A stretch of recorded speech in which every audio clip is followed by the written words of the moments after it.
in Hamilton, where the Tiger Cats welcome their bitter rivals, the Toronto Argonauts, to Tim Hortons Field. It is a sold-out crowd today, and their field looking to do their part and help their team find the win column like they did against the BC Lions. It is Holiday Monday, and we've got plenty of CFL action coming up.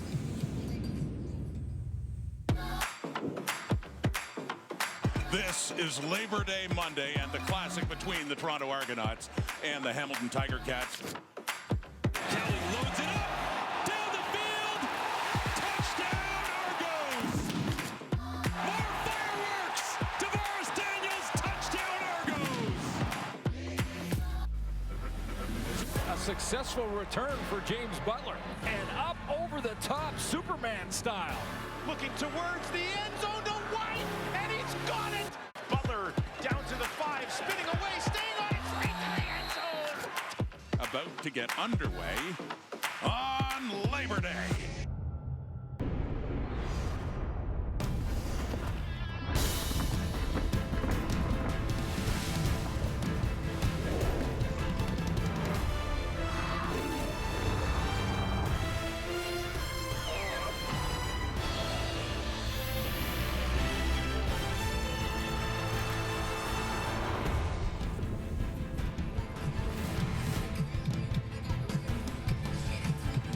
Chad Kelly coming off a new deal.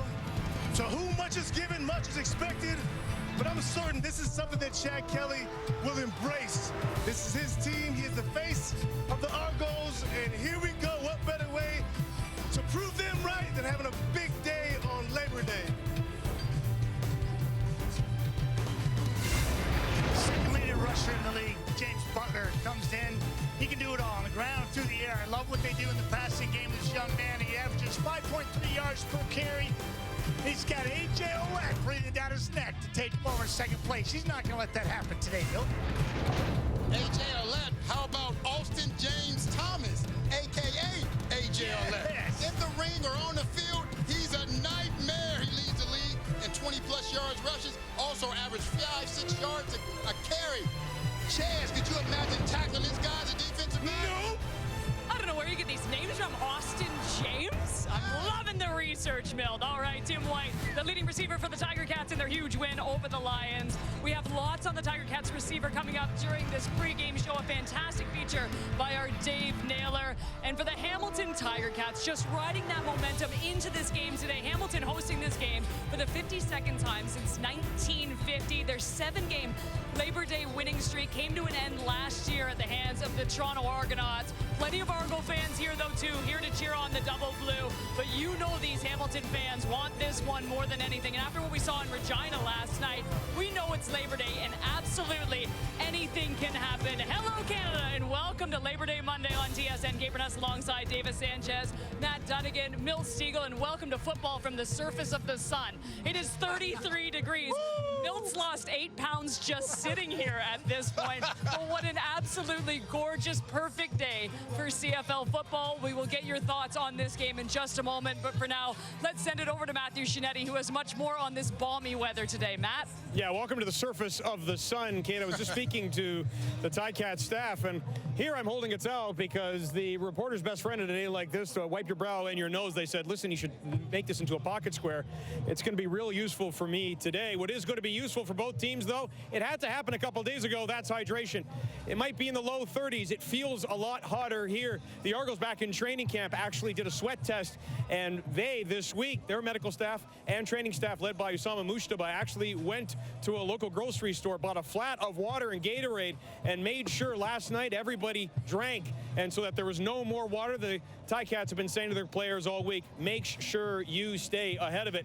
To stay ahead of the sticks today on a very hot day, the Ticats will have Joel Figueroa back, the offensive lineman at left tackle, their high-priced acquisition in the offseason. He is good to go today, but James Butler is a big key. Speaking to Scott Milanovich, the offensive coordinator of the Ticats, he said it takes pressure off of Taylor Powell, but it also goes ahead, allows James Butler to not only establish the line of scrimmage with the run game, but to block as well. That will be key for them. And, you know, the one thing about Taylor Powell, he said this week that this is just another game. I've talked about a lot of times, he likes to separate football and life. He went to a local bar, Westtown, Hamiltonians will know it well. It's a big Ticats bar. He walked in nonchalantly looking for some chicken strips, and the staff there made sure he knew this was a significant day. And I had a chance very quickly to speak to Chad Kelly, who just signed a 3-year extension with the Toronto Argonauts. I asked him how he was feeling, and he always says only 2 words to me before game day: go Argos. Okay. It's become a catchphrase for Chad Kelly, and we absolutely love it. And you know what? It's Labor Day. He gets to start in his first classic game. I couldn't imagine the feeling going into it, but watching Jake Dolegala last night and do what he did, I mean, this is a very special day. For the Hamilton Tiger Cats overall, though, and their fans, they have to feel much better about this game than they did a few weeks back. To roll into BC, to get a win versus the Lions, now your confidence is so high. But again, you've got the Toronto Argonauts in town coming off their bye. We know what they've done all season, but do they have a chance today, Ches? Do the Argos have a chance? I like it. There's no question that the Ticats have a chance. And haven't we learned anything from yesterday? And even looking back historically, these games are just always a battle. And so regardless of, we talked about yesterday, tossing records out the window, and the Argos are a great team, there's no question. But things get leveled out when you play in an atmosphere like this with the energy we felt today. I was talking to some of the Argos coaches and players just minutes ago, and even they understand they're in for a battle, and they're realizing that. So look, this is going to be a great game, and getting, like Matt just said, getting Figueroa back is a big deal. He's one of the better O-linemen. He's big, he's physical, and that will help with, like you talked about, James Butler. Yeah, you talk about offensive linemen, and 3 years for Chad Kelly, newly signed contract. Peter Nicastro just signed a new 3-year deal as well. Of course, as an offensive lineman, you can't take away the thunder from the quarterback, so he stepped back. But that just happened this morning. That's huge for this football team. Everybody can settle down and just concentrate on what's happening out here. And for the life of me, Milt, trying to understand how things change on Labor Day and why they change. Whatever it happens, it's a real thing. And it's frustrating for a guy, and Mill, I'm sure you were this way. You stepped out there in preseason, regular season, up till Labor Day, to the end of the regular season and postseason, and you played the same way. And for guys to crank it up on Labor Day, that's a mystery to me, man, because you should be at that level 24/7. But whatever's happening, it's happening, and I love it, Milt. Well, last week I said the Hamilton Tiger Cats didn't have a shot against the BC Lions, and I had to get security coming into the facility today. So I'm going to say they do have a chance. But the only way they win this game is they have to continue giving James Butler the ball. He has to be the center of the offense. I call something BM, before Milanovic. Before Milanovic, he was averaging like 10 carries and 50 yards a game. AM, after Milanovic, he's averaging like 16 carries and over 100 yards a game. They have to continue that. They're not winning this game with Taylor Powell dropping back, throwing for 300 yards, 5. That's not going to happen. James Butler has to be the centerpiece. They can do that, get that running game going. That defense is good enough. They have an opportunity to win this game. You know, it'll be interesting, too, when Scott Milanovic started the job, he had 3 days before the first game. We saw the progression when they played the BC Lions, and now another week after that, it's going to be really fascinating to see how this adapts. Meanwhile, for these fans, it is a scorcher out here today, and they absolutely do not care. They are ready to rock. We got plenty more coming up right after this. The Argos' 150th anniversary season against their hated QEW rivals. Toss his body up into the end zone and intercepted. It is Stiggers. What a move by Chad Kelly. Put it on his highlight reel in Game 1 for the Double Blue. And the Argonauts begin 2023 with a 32-14 victory in the debut of Chad Kelly.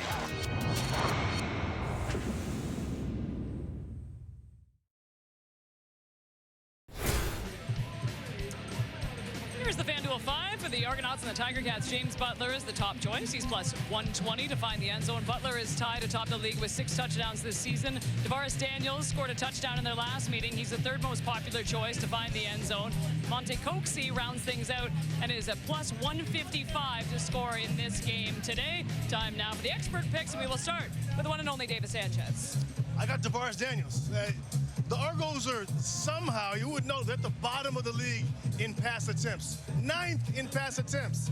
But somehow they're 3rd in big plays. They're efficient, and nobody he loves more than Dede. I got DeVaris Daniels to score today. You know, there's this thing called a nose for the end zone.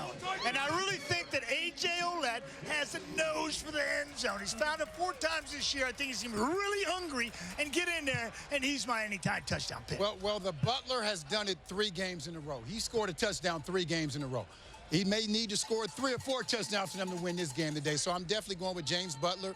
As I alluded to earlier, he is the most important piece on that offense. And if he gets going, he scores some touchdowns. And I think he's going to do it today. Bill, we've been so in sync on this segment as of late. No, I know, and we didn't even know each other's picks this time. I also took James Butler because of the tremendous game he had coming off the BC Lions, and I think he's been great under Scott Milanovich. So I like Butler. Davis, you like Tavares Daniels. Matt, love your pick too, and A.J. Ouellette today. Milt likes JB as well. And Aaron Korolnek going off the board here with Curly Gittins Jr.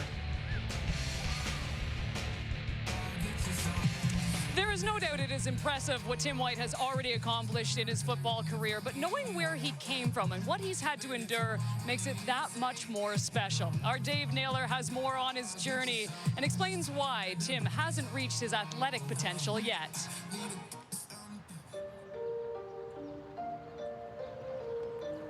When I was 9, 10, 11, this was my stadium right here. Down there again, touchdown Ticats, Tim White. They didn't have hardly any money. They didn't have a home sometimes. We were always trying to find interactive, fun ways to get through what we were going through. There was a period in time where pretty much every single night, this was our home. You know, this is kind of where we had to sleep. We would just find a little spot right here, and we would just pack up into a car, all of us. We didn't know until we were older that, like, oh, not everybody lives out of the car. Not everybody doesn't have food to eat every night. This kid's the best athlete on your team, and he's not eating. How much better could he be if he was eating?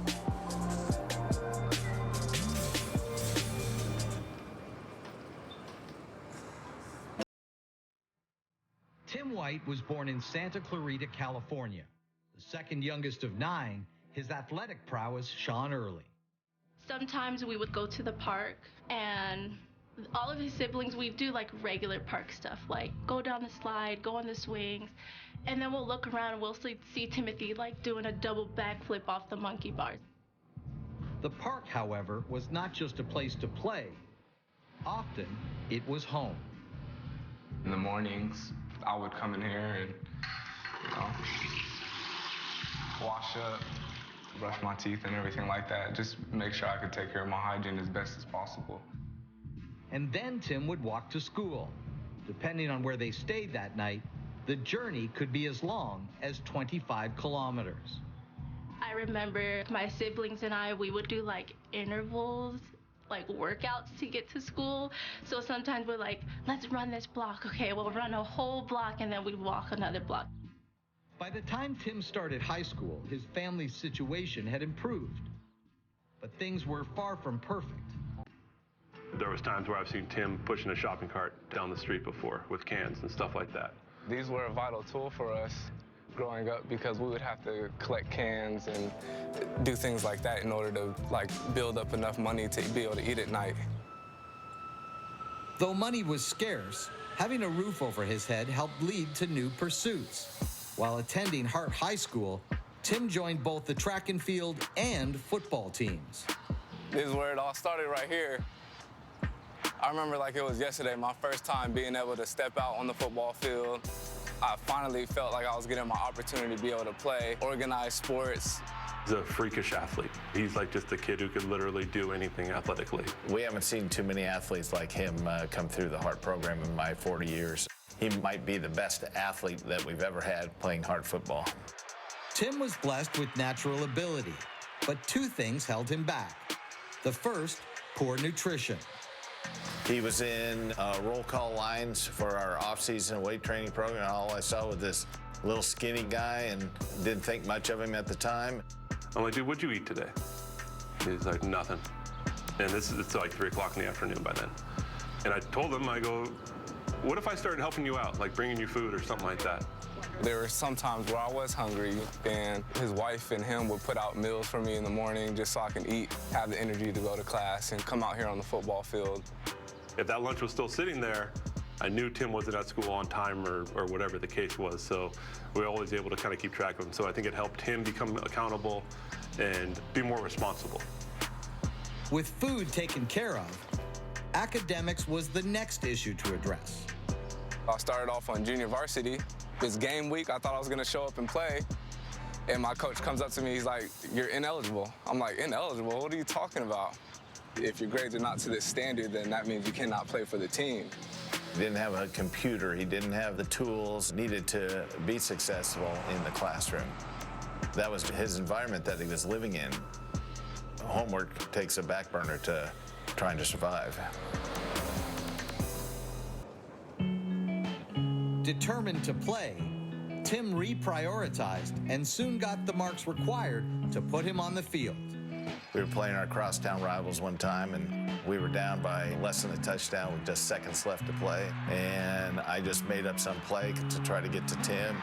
Kept alive! White's gonna break free! White's gonna score! Tim made one of the greatest one-arm, behind-the-back catches in school history. Tim was also excelling in track and field. The greatest story was him becoming a triple jumper because it didn't happen until late in the track season. He just decided to do it just to goof around. And then goes out and wins it at a track meet, and then goes all the way to the state finals for it. Tim's accomplishments attracted D1 college attention, but his marks meant he would have to take the junior college route. College of the Canyons in his hometown of Santa Clarita was happy to have him. Right on, right on.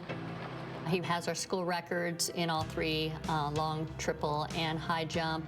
Also was All-American in long jump and triple jump, a state champion in triple jump. His impact was felt on the gridiron as well. The D1 attention came back, and he chose the Arizona State Sun Devils. We were extremely proud of Tim. It's that journey, that realization of a dream that you thought possibly might not happen, but you didn't give up on it. Tim's name was not called during the 2017 NFL Draft, but the Baltimore Ravens signed him shortly after. And now Woodruff to the end zone. It's Tim White. I just had a great experience there. Got to be around some great guys. I feel like I played extremely well there, you know, and definitely left no regret. Tim spent time with the Jets and Saints as well, but was released in 2020. As he contemplated his future, the Tokyo Olympics were on the horizon. I had a month to prepare for the Olympic trials, and we did maybe 3 or 4 track meets, and I just tried to put my best foot forward and go out there and compete. To put in perspective, Olympians train their entire lives to just barely miss out on making the Olympics. If he had dedicated his whole life to being an Olympian triple jumper, there's no doubt in my mind he would break the world record. Tim finished 5th at the Olympic trials, missing the team by a mere 2 spots. You do wonder, yes, what if? Coulda, shoulda, woulda, but didn't. How good he could be if he just specialized. But he wouldn't have had the experiences that he's having now and what he is having with his professional career. The current experience in the CFL is clearly going well. Looking towards the end zone to White, and he's got it! Tim is one of the league's top receivers, but he has not forgotten where he came from and who helped him to get here. I definitely feel like people were just put in specific times. They were put there for a reason, and they were able to help me go to the next level and just continue to chase my dreams and continue to chase what I wanted to do. We knew he could do it. He's Tim White. We know he could do anything. Tim, even with the worst of circumstances, worked his butt off to get where he is now. He had to take those opportunities when it came about and make the most of them, and he did that. He's a tireless worker. I think his energy knows no bounds. Hey, we got the panel on site, so why don't we walk around and talk some situational football here today? And I want to talk about the win zone. This is the win zone. When you're backed up, and on defense, you call that the score zone. And what's important, Davis, there are some yards are more important than others. And people say, what are you talking about? Some first downs are more important. And down here, it's really where it matters offensively. If you go and get 2 incompletions here, and you punt from the -1 yard line, the average punt, 40 yards, say there's no return. That's already a 48-yard field goal, and you're just putting the offense in a position to score. So it's important to get some yardage, to make sure you get some yardage to get the offense away. And defensively, our expectation is get a safety. You're down here, you get nothing, you likely have to take a safety, and that's our mindset in this area of the field. Yeah, and the interesting thing, more teams are taking less safeties just because of the rule changes. You know, you can actually get the ball at the 40-yard line after a safety, or you force them to kick off from the 20. So a lot of teams are saying, hey, I'm not going to give up the 2 points. I'm going to punt it out. But here's an important thing. With the ball at the 1 yard line, cadence is important. As an offensive team, you're going to go on 2 here. Why? Because there's no penalty for going on 2. If you jump off sides, the ball will go back to the 1. You can't put it on the half-yard line. So situational football, offensively, we always spend 2 reps each week going on 2 back here, and the defense has got to understand that's going to happen. The second thing, I've got my call sheet here. Here are the calls that you're going to make calls. Why? Because this area of the field has the goalposts. You don't want to be throwing to the wide side of the field. You don't want to be booting. I've seen quarterbacks throw it and hit that goalpost trying to throw to the wide side of the field. No. So you have to look at your call sheet and decide, I'm going to throw in the boundary, and what type of throws are you expecting down here as a defensive field? Yeah, look, when I'm playing down here defensively, I'm taking away, I'm looking for 2 things. And the first one is a quick hitch. They want easy completion, nothing intermediate. It's too difficult to throw down here. Bad things can happen. So once I see a 3-step drop is done, it's not a quick hitch, which I'm looking to take away. Everything else I'm thinking vertical route. Quick hitch, I take away 3-step, and anything else, I'm looking vertical. You want to throw curls and hitches and digs down here, go ahead and try it. It's too dangerous. Those are 2 things we take away. Yeah, you'll see teams do 1 of 2 things. They're going to try to take those shots, like you said, and they're going to get their shots. Or I used to like always having a run play, and hey, if they give you a free 8 yards, I do an RPO that gave them the option. Quarterbacks just take the ball to get those extra yardage, because you do not want to be punting from the back of the end zone. You know, and that's some of the important stuff with the situational football that these players got to handle. Maybe we'll get some of those today. They don't happen a lot, but you got to be ready when it comes to it, Davis. I appreciate that, Coach. Awesome stuff. All right, back to you, Kate. All right, great stuff, gentlemen. Coming up, our Matthew Shinetti standing by with James Butler, and we chat the Argos along with the man that just inked the 3-year extension worth a cool $1.865 million.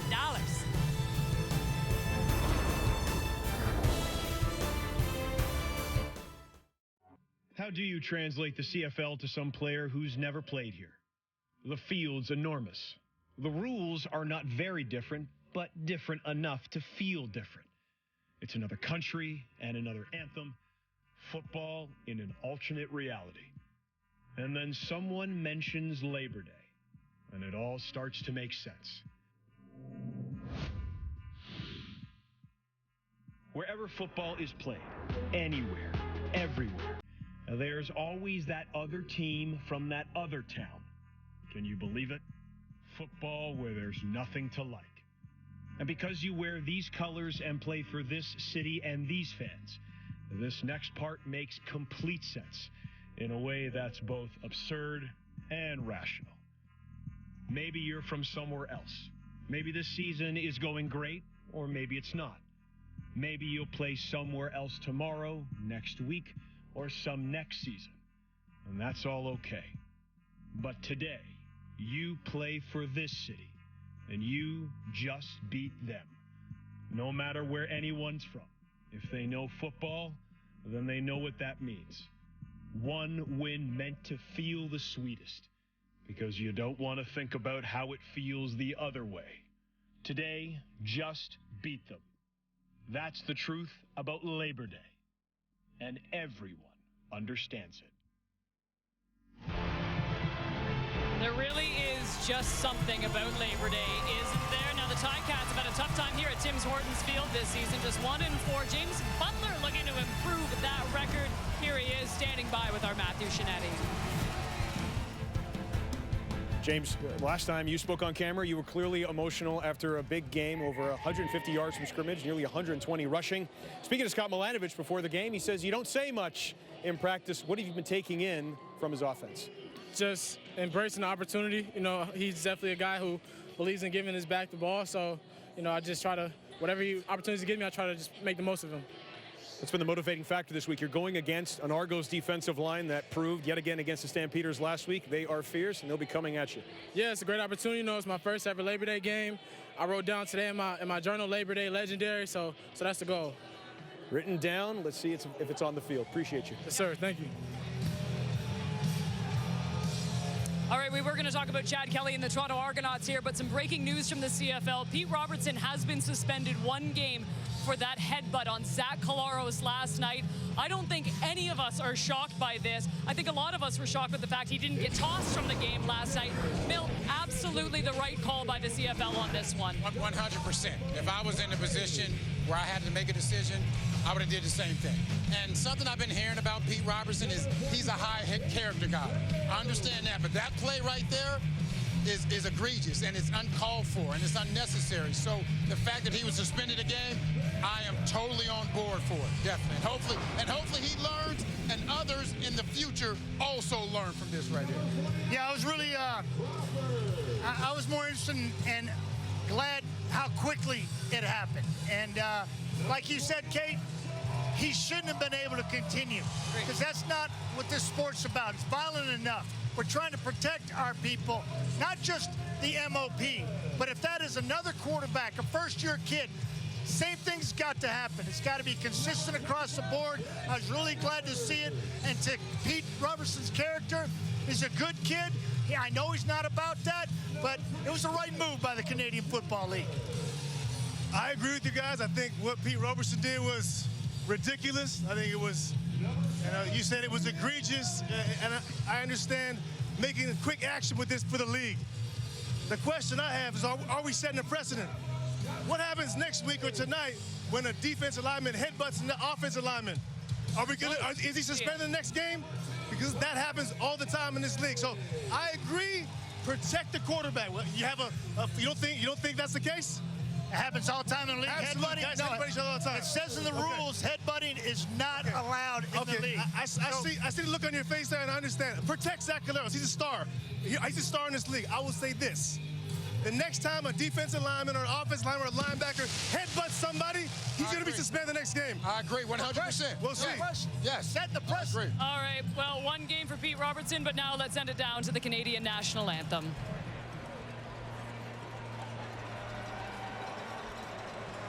We're proud to present this evening's honor guard from the Hamilton Fire Department. Please welcome Pam Thompson and Sherry Baker.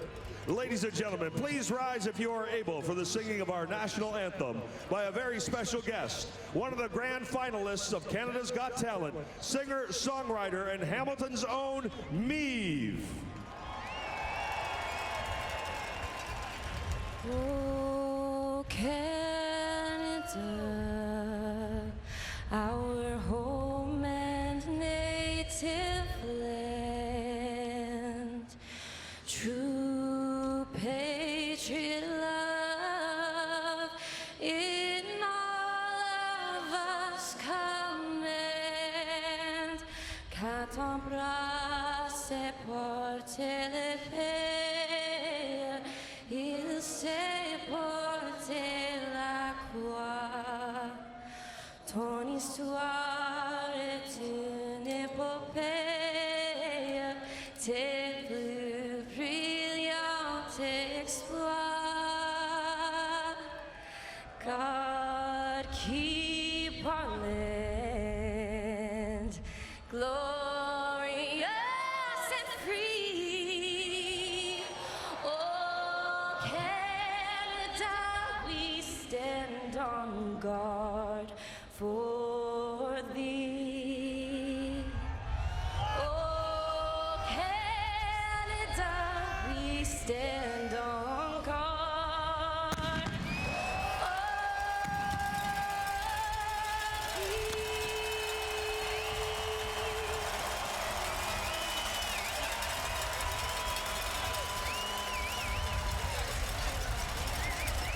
The traditional Labor Day flyover as we get set from kickoff from a sold-out Tim Hortons Field. We'll get you to Rod and Dwayne right after this.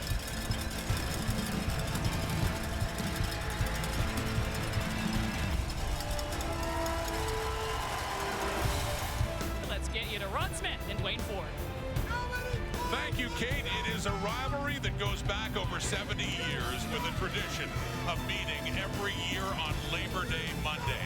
The first of our annual doubleheader. Welcome to it here on TSN. Now, it's been said, it doesn't matter what the records are when these two teams play on Labor Day Monday. That holds true today, but the Lions lost to Hamilton, and James Butler had a big game for Hamilton in that one. They have momentum coming into this. Yeah, they certainly do. Most would say one of their best offensive performances so far this season.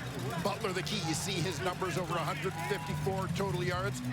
The Argos obviously recognize the offense going through him. They've got to shut him down, and for them, shutting him down will start with Winton McManus, one of the league's best linebackers. Brian Dinwiddie has a record of 1-1 on Labor Day Monday as head coach of Toronto, but they did win last year. First time they have won here at Tim Hortons Field on Labor Day Monday. That was in 2022, and there's a man who certainly knows both sides of this rivalry as a player and a coach, Orlando Steinauer. And so they're going to do this again here. It was the Ticats that won the toss, by the way, and they deferred. Dejan Brissett deferring, and always a strategy in this stadium especially. I mean, it is a very hot day, but the wind, there is a breeze. There always is here at Tim Hortons Field. Yeah, certainly looks like it's going to be a factor here today, but you mentioned the heat today, and it's not just a matter of how hot a day it is, but the fact that this is the first afternoon game of the year. Guys are used to playing in the evening when it's considerably cooler. So they'll try this now to start it off. The Argos getting the ball.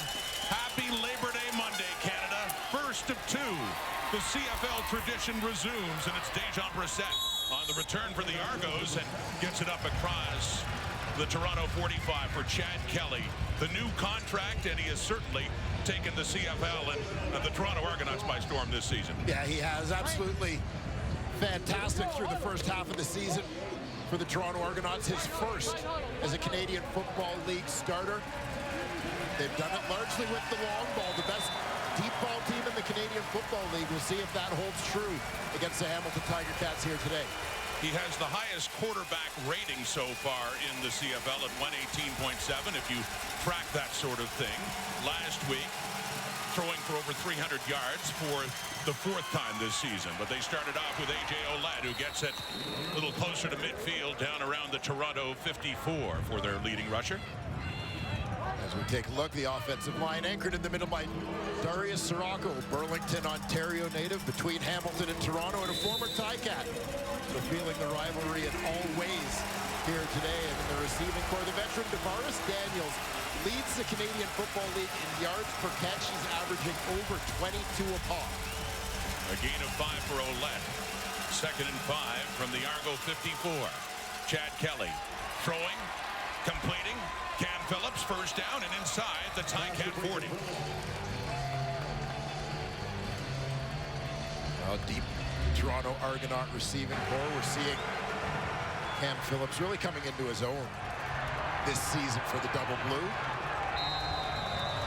Year 3 for him out of Virginia Tech. This is the traditional game, of course. It's the third meeting of the season between these two. The Argos won the previous two at home at BMO Field in week 2, their season debut, and they won again here in week 7. Taylor Powell made his first CFL start, but it's in Chad Kelly's hands off to A.J. Ouellette, who has nowhere to go up to stop that run. Their defensive end, Malik Carney. Yeah, Carney has really emerged this season as one of the leaders on this Hamilton Tiger Cat D, pressing both as a pass rusher and, as you saw, against the run. The former Argonaut Chris Edwards is at the nickel linebacker spot. And Tunde Adeleke out of Carleton University, Ottawa native, starts at the field halfback spot. First Canadian to start regularly at halfback since Daryl Sampson for Winnipeg in the early 90s. So a 2nd and 14 after the loss on the Ouellette carry as Kelly steps up, and he'll take off.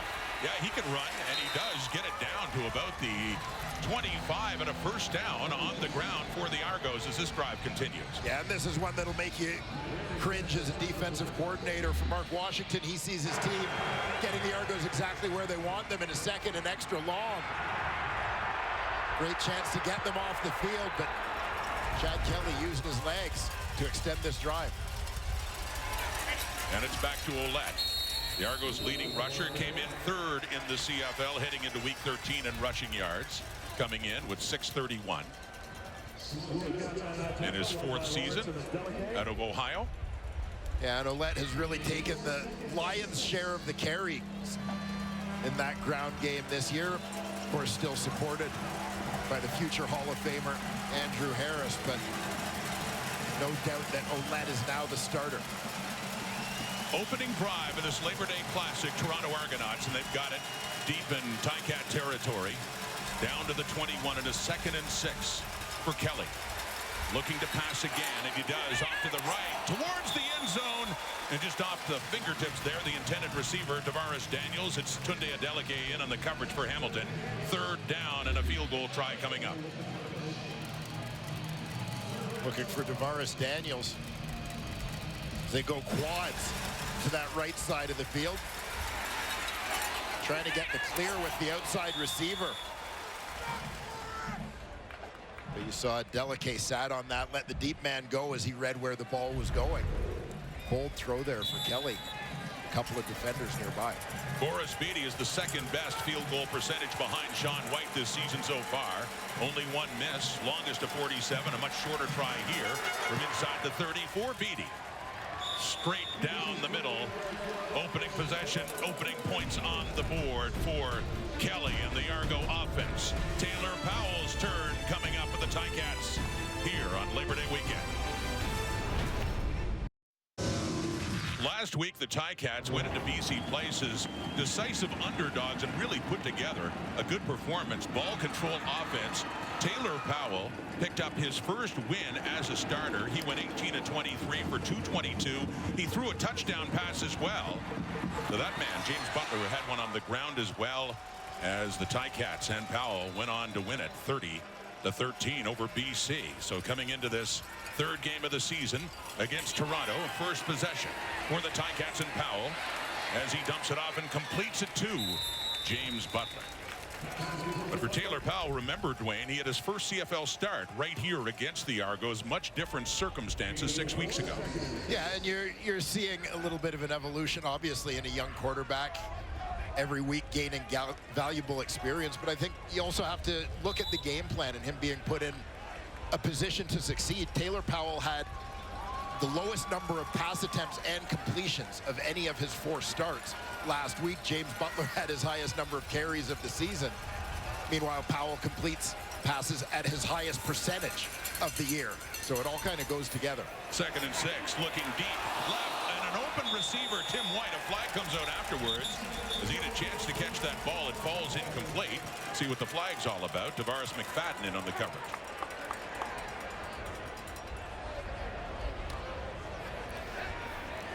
Defensive pass interference. Toronto, number 20. Ball be placed at the spot of the foul. Hamilton, first down.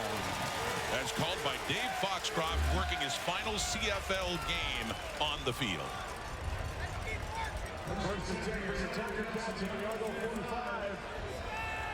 There you see the contact well downfield between slot back and defensive halfback.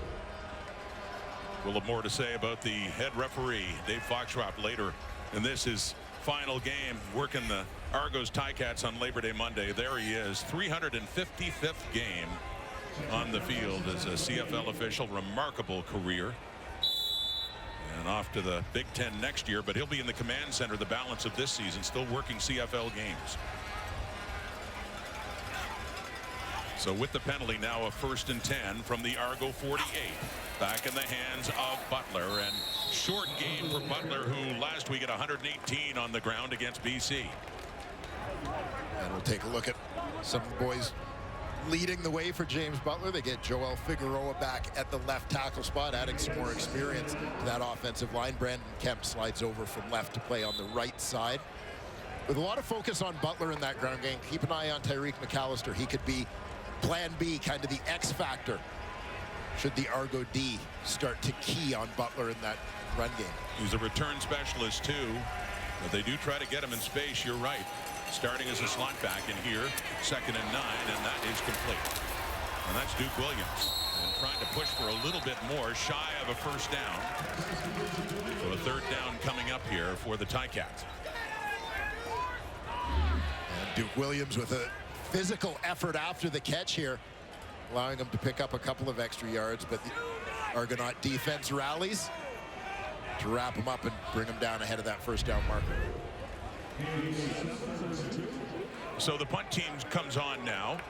It is Corey Vedvik in his 3rd game with the Ticats after being traded here by the Saskatchewan Roughriders for Antonio Pipkin. And going against the breeze, they choose to punt the football. Vedvik standing just inside Argo territory.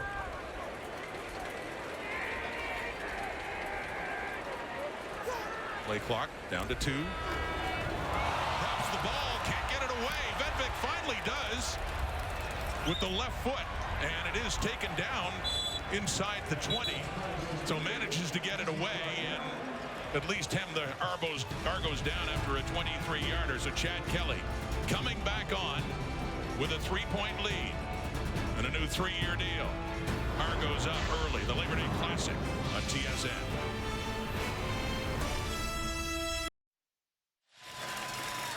Corey Vedvik's punt was a 23-yarder only. After this, Dwayne, a little trouble controlling the football beforehand. Yeah, you'll see it looks as he goes to make his drop to punt the ball. It just slips out of his hands.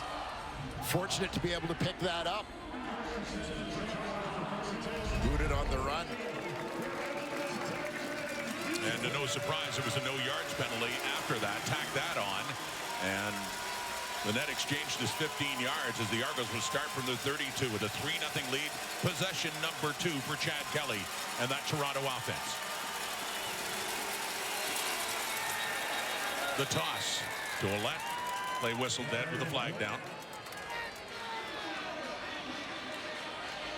Procedure. Toronto, number 66.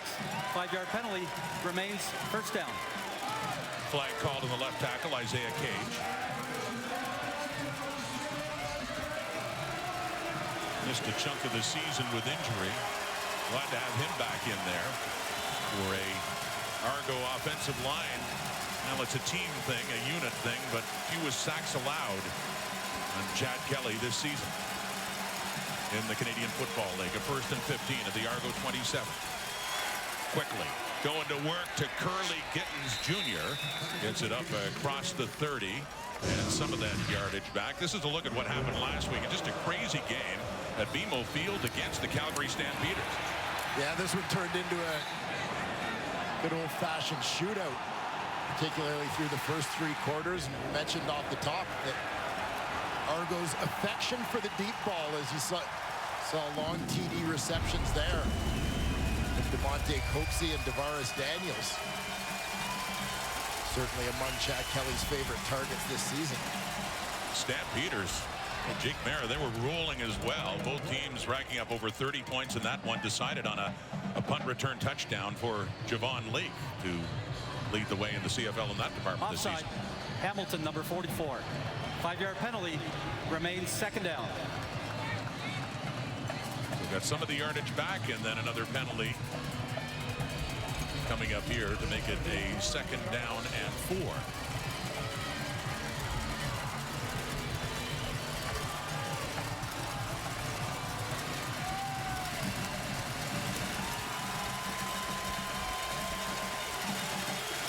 Past the halfway mark of this first quarter here at Tim Hortons Field in Hamilton on a Labor Day Monday. And Kelly, deep ball, right side into coverage, intercepted. No, he goes down. He has the ball. Javian Elliott. Kelly throwing that one into double coverage, and Elliott does come down with the ball. Tried to get up and run, but ruled him down on the spot. But this Ticat team is at a much better turnover ratio in the last couple of weeks. +1 in this game, thanks to Elliott. Hangs on to it, brings it down. Ticat football.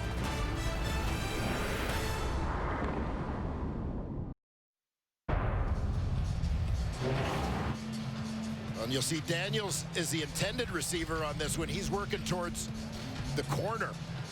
Off an inside stem here. Elliott ends up covering him. He's usually the halfback on the boundary side, but he's come over to cover what ends up being the third receiver out of that release. Ends up matched up against Daniels. Nice job getting underneath on that football. With his second interception of the season. This is Tyreek McAllister. Dwayne talked about how they'll use him on offense as well, and that time as a ball carrier, but not much doing there. A second and long coming up. Another look here. Yeah, and Chad Kelly has had no hesitation, no fear this season whatsoever in terms of putting the ball up and letting his receivers try to make a play.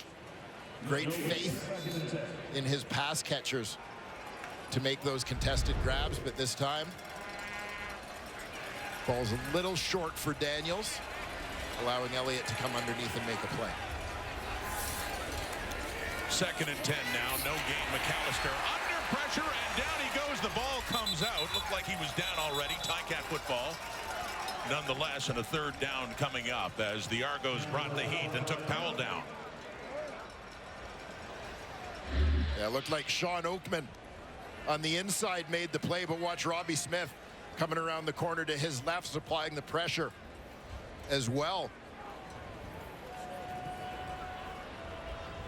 Nowhere to go for Taylor Powell. Sean Oakman, first to him, third year at a Baylor, and his third sack of the season. So Vedvik, who had trouble getting it away last time, handling the ball, will punt now, standing at the Ticat 10. 3-0 early lead for the visiting Toronto Argonauts on this Labor Day Monday. No problem for Vedvik. And it is taken in just shy of the 50. And still on the move is Javon Lee.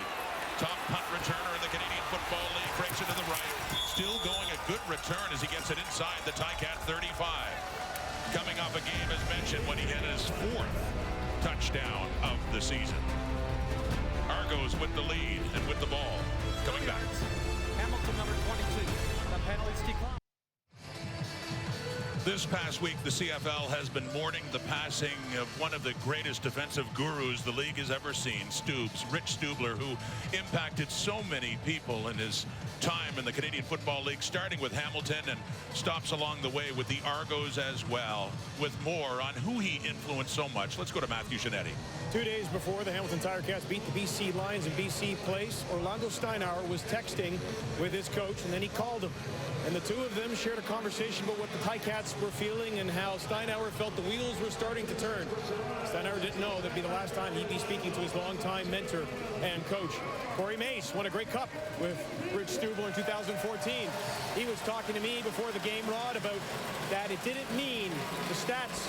It didn't mean anything about whether you did anything that was noteworthy. It was wins or losses. There are stories about Rich Stubler you can't tell because of his big character. There are stories you can tell, as Danny Webb, the longtime recruit manager, said to me, well, sometimes Rich Stubler didn't care about the score. He just cared about if we won. Orlando Steinauer ended off his thought before the game saying to me, looking to me, what Rich Stubler meant to me, what he meant to this league, it's in your pores, guys. Oh, Matthew, and we've heard this past week both kinds of stories, many of them, and a common one was just the genius of the man and never took a note. Everything was in his head, Wayne. Yeah, sort of kept it to himself. As you see, another Rich Stubler disciple, Mark Washington, was his DB coach under Stubler as D coordinator in BC and actually succeeded him as the defensive coordinator of the Lions in 2014. But yeah, impacted so many. Most recently a coach with the Argos. Well, here's a first down and more near the goal line for Curly Gittins. Took that ball into after the Chad Kelly carry, and on second and short sets up a first and goal for Toronto. There you see Gittins coming right to left. Nice job by the other receivers blocking downfield for him. Curly Gittins picking and choosing his way. On that sideline, he's looking for the pylon. Stavros Katsantonis gets there in the nick of time. All the way down to the Ticat 2. Argos in business now, leading by 3. And their first big chance to get into the end zone is Kelly out of shotgun. Andrew Harris, indeed a touchdown for the Toronto Argonauts.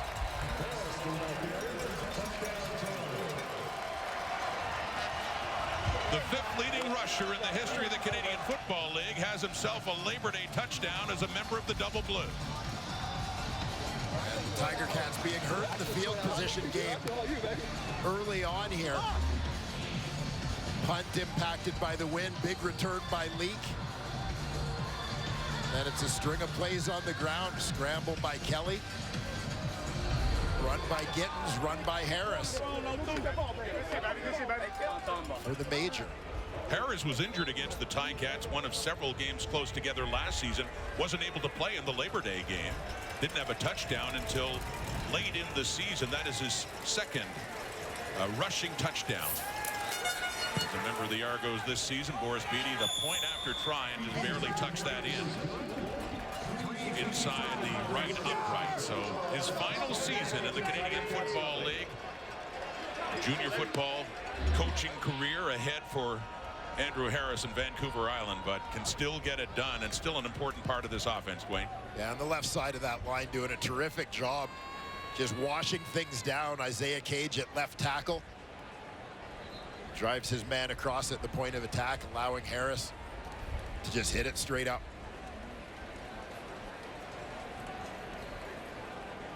And would love to add another championship. That's a long ways away, but a couple with the Bombers.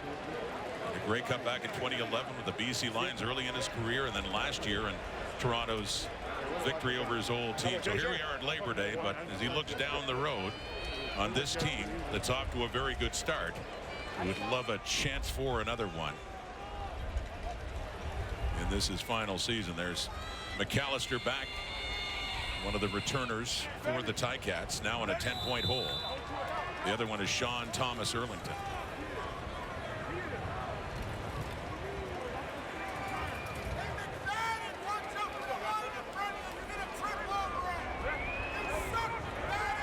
Boris Beatty, leader in the CFL with kickoffs. He can boom them. It's down close to the goal line. For McAllister, and a big hit there on special teams. Coming in as Robbie Smith to make sure he goes no further. And the former Wilfrid Laurier Golden Hawk delivers a blow here. We've seen him make big plays on defense, including one that helped the Argos win a Grey Cup in November. Here, doing a fantastic job on teams.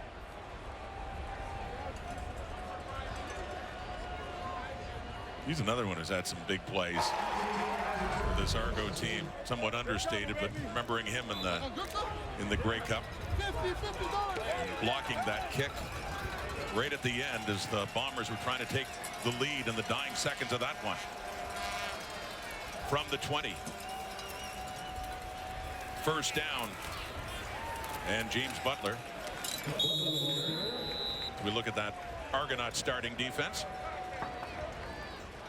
And up front, a pass rush led by Folarin Orimalade, and off a couple of sacks last week.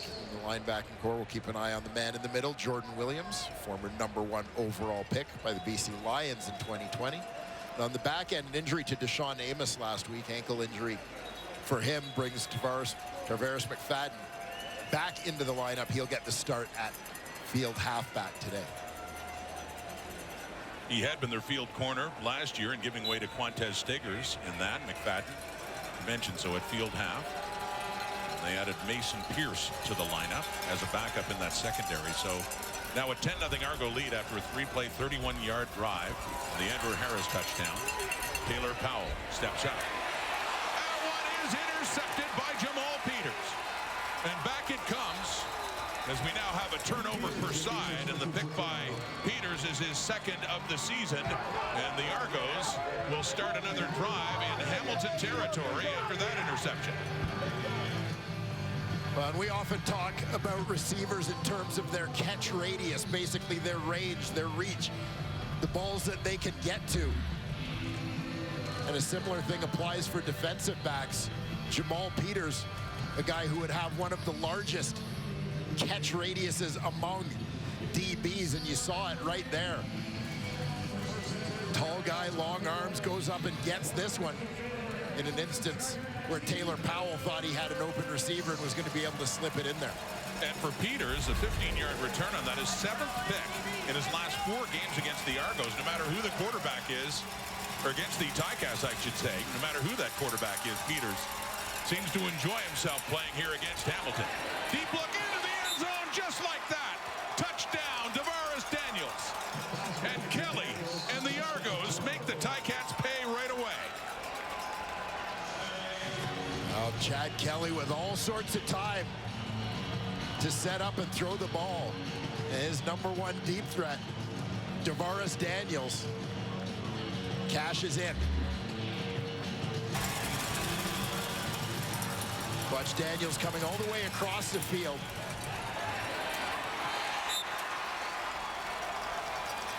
Kelly, beautiful touches. He just lays that one over top of the defender, Elliott. So they had a 3-play drive for a touchdown. That one, just 1 play after the turnover. Kelly to Daniels. A combination that has worked very well indeed this season. The point after from Beattie makes it now a 17-point game. Suddenly the Argos opening things up here against their rival at Tim Hortons Field. Still a couple of minutes left in the opening quarter.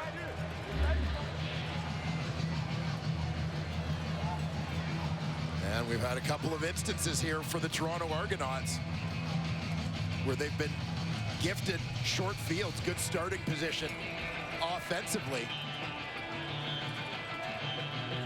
Chad Kelly in the O taking full advantage.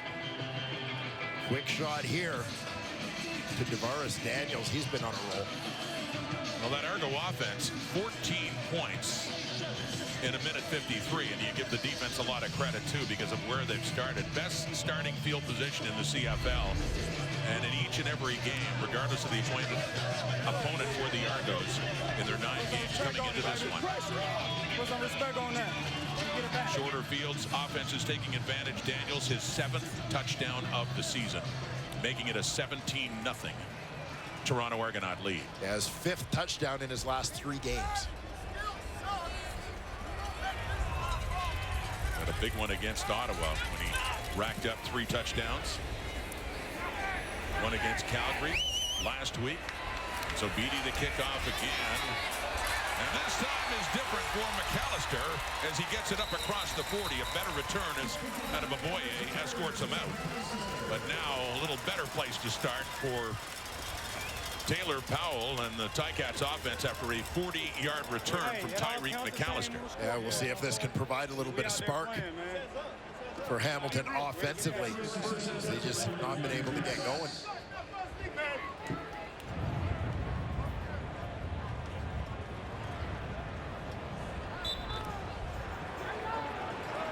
Somewhat silencing this holiday crowd. Of course, quieter with the offense on, but even so, a little bit stunned, I would think, to see their team down by 17 at this point in time.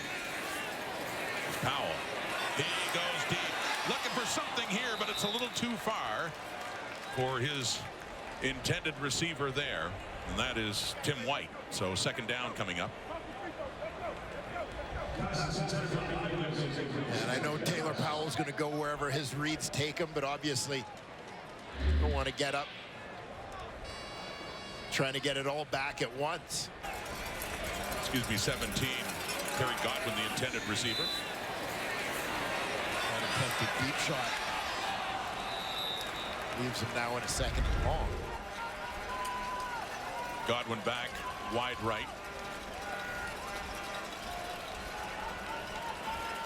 And a 2nd down here for Hamilton. Blitz was coming. Jordan Williams charging in, and that one he releases it, and it falls down incomplete. So the drive stalls. 3rd down. 2 and out, Ticats. You're going to see Jordan Williams loop around to the inside here. Come free on the blitz. He's the man who delivers the shot on Taylor Powell just as he releases that football. Good clean hit to the chest by the Argo middle linebacker. Vedvik back out. 3rd 2 and out for the Ticats offense. As mentioned, the Argos have been making them pay, getting good field position to start. This punt by Vedvik, and it's down inside the 30 for Leak. Breaks to the left, breaks up, finds room, and is finally taken down at midfield. Another good return. Vedvik himself in on the tackle. 40 1-yard punt, a 22-yard return. Another good place to start for the Argos. Carried in a lot of momentum after that big win in BC, but it has been all Toronto so far in this game. There was one of the big heroes of that victory over Calgary in that high-scoring one, Javon Leake, with another good punt return. He's been the difference. He and that special teams unit, the punt return unit in particular, really been the difference in a couple of games for the Toronto Argonauts this season. Last week, of course, the most recent example. Starting position at midfield, and that's taken for a first down and more. That's Curly Gittins Jr. getting it down to the Hamilton 40. Gittins coming off a 4-catch, 55-yard receiving game last week against Calgary. The last play of the opening quarter, and that was close for Daniels. It was a touchdown in this game. In tight coverage and off his hands down to the Ticat 20. Second down coming up. One more play to go. 2 seconds on the clock here at Tim Hortons Field. And Daniels did well to react and protect himself on that one, just as the ball just missed. Free safety Stavros Katsantonis was bearing down with ill intentions.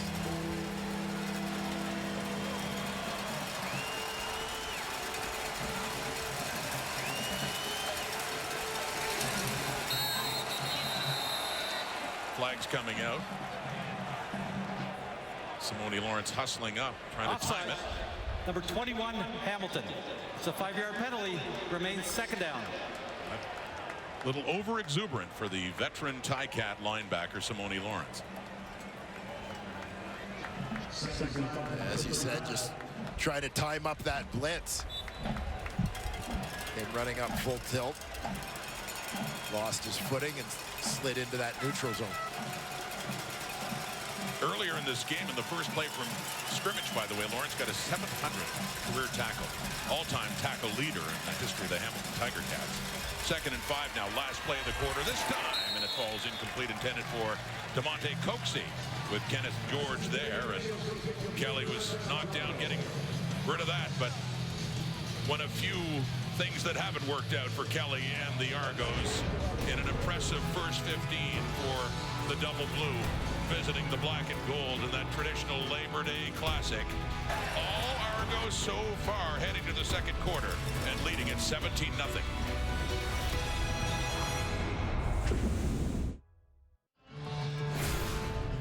Through one quarter, Tim Hortons Field on this Labor Day Monday, and yeah, it's leaning statistically to the left there in the Toronto Argonauts, not only on the scoreboard, but in just about every other category, Dwayne.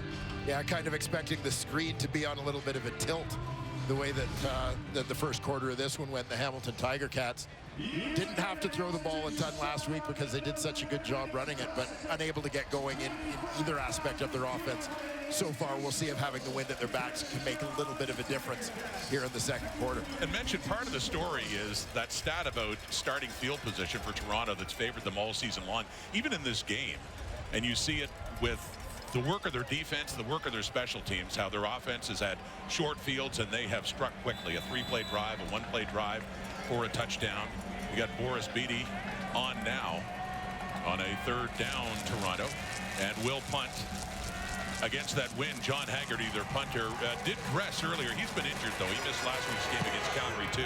So little Pooch down to put him in deep, and he gets a roll, and out of bounds it goes. So not a bad job by Boris Beatty, with a lot of experience as a CFL punter before becoming kicker only with the Argos. Take a look back at the work of James Butler a week ago against his former team, the BC Lions. Over 100 yards rushing, kicked in 36 on the ground in what was a terrific night for the Hamilton Tiger Cat running back. And again, getting back to how that impacts Taylor Powell. Well, it takes a lot of pressure off him and buys him a little more time in a lot of instances to be able to throw the football when the defense is seriously concerned with defending the run. They feel threatened by the run. So Powell throws fewer passes than he has in any of his 4 starts, yet his completion percentage is higher than in any of his previous 3 outings. hot day. See a cramping player in Winton McManus, but Butler last week before the game said it wasn't personal, but after the game said it was personal against BC. And you look at the game against Edmonton before, they didn't win that game, but he racked up another big day on the ground and through the air. The total yards 300 over 2 games. Yeah, back-to-back games of over 100 yards rushing. He's got 3 100-plus yard ground games on the season. So James Butler, one of the most talked about of many free agent signings here in Hamilton in the offseason. Certainly beginning to pay dividends for the black and gold. Some liquids for Winton McManus on this scorching hot day. Might be needing to hydrate a little bit too here as he gets stretched out. Appears to be cramping up on the field, but we could feel it down at field level coming up. Yeah. In this part of Southern Ontario that really didn't have very hot days in August. This is hotter than anything they've experienced in a couple of months. Yeah. Yeah, and to be playing in the afternoon heat at the peak of it, it's going to be challenging for some of the big bodies out there. Yeah, well, we at least are a little shaded up here. How about Matthew Shinetti down at field level exposed to the sun, Matthew?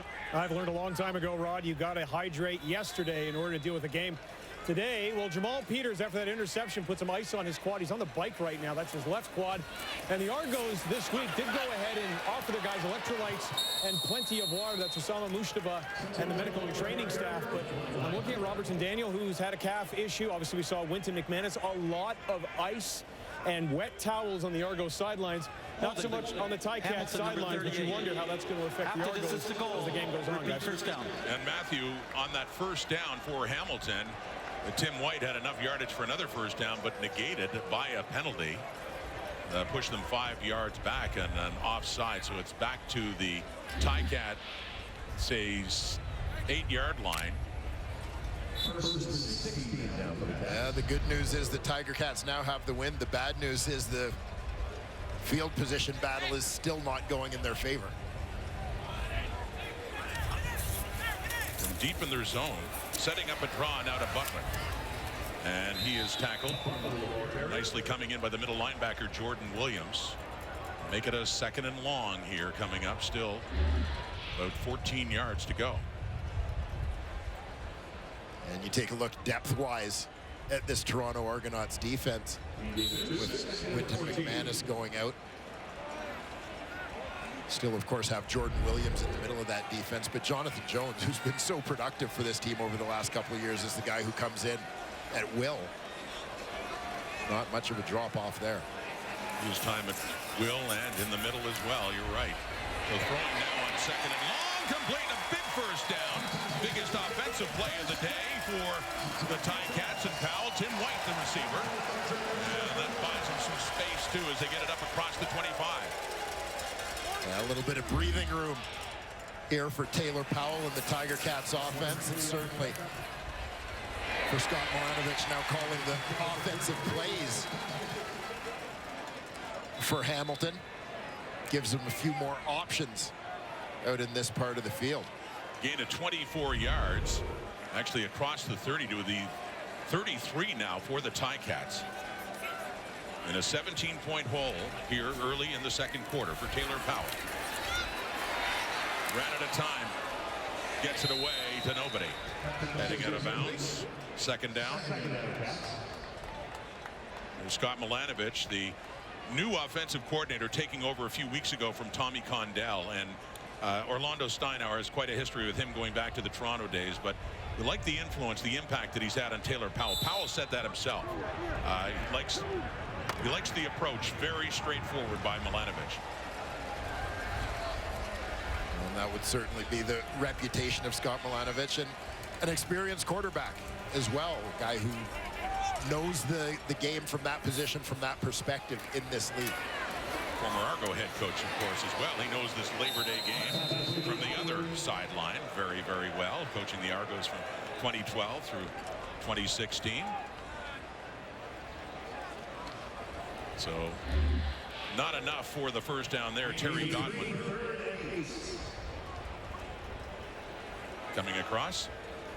Yeah, they're trying to free him up on that crosser, but as you saw, a couple of Argo defenders waiting for him. Corey Bedvig. Shorter punt with the flag coming out. And so, pending the outcome on the flag, the Argos, who've averaged the Hamilton 50-yard line as their starting point so far, still appear to have the ball in a pretty good spot in the field with a 17-point lead. Happy Labor Day. Rod Smith, Wayne Ford, Matthew Shinetti, Kate Burness in the panel here as well in Hamilton, part one of a doubleheader, the annual doubleheader from the Labor Day Classics. A classic for the Argos so far as they start near midfield again. Great place to start and quickly working down close to the Hamilton 40. Tavares Daniels, who has a touchdown in this game. Average starting point in this game coming in was the Hamilton 50 for Toronto and near midfield to start this time. As they create a little misdirection there with lineman pulling to the right, Kelly looking back to his left. Tavares Daniels finding himself a nice cozy hole between a couple of defenders. And they got to start that much further up because of another no-yards penalty against Hamilton on the shorter punt by Corey Bedvig. So down to the 41 Hamilton. And Toronto trying to improve on that 17-0 lead. A.J. Olette. And they wrap him up. Nicely taken down for a gain of about a yard. Malik Carney in there. Tavian Elliott to finish things off. Done a good job against Olette so far. It's the passing game that's been hurting. Mark Washington, a man looking for answers right now. Olette has 6 yards only on 4 carries. Kelly's 5 for 9, 85 yards, a touchdown and a pick.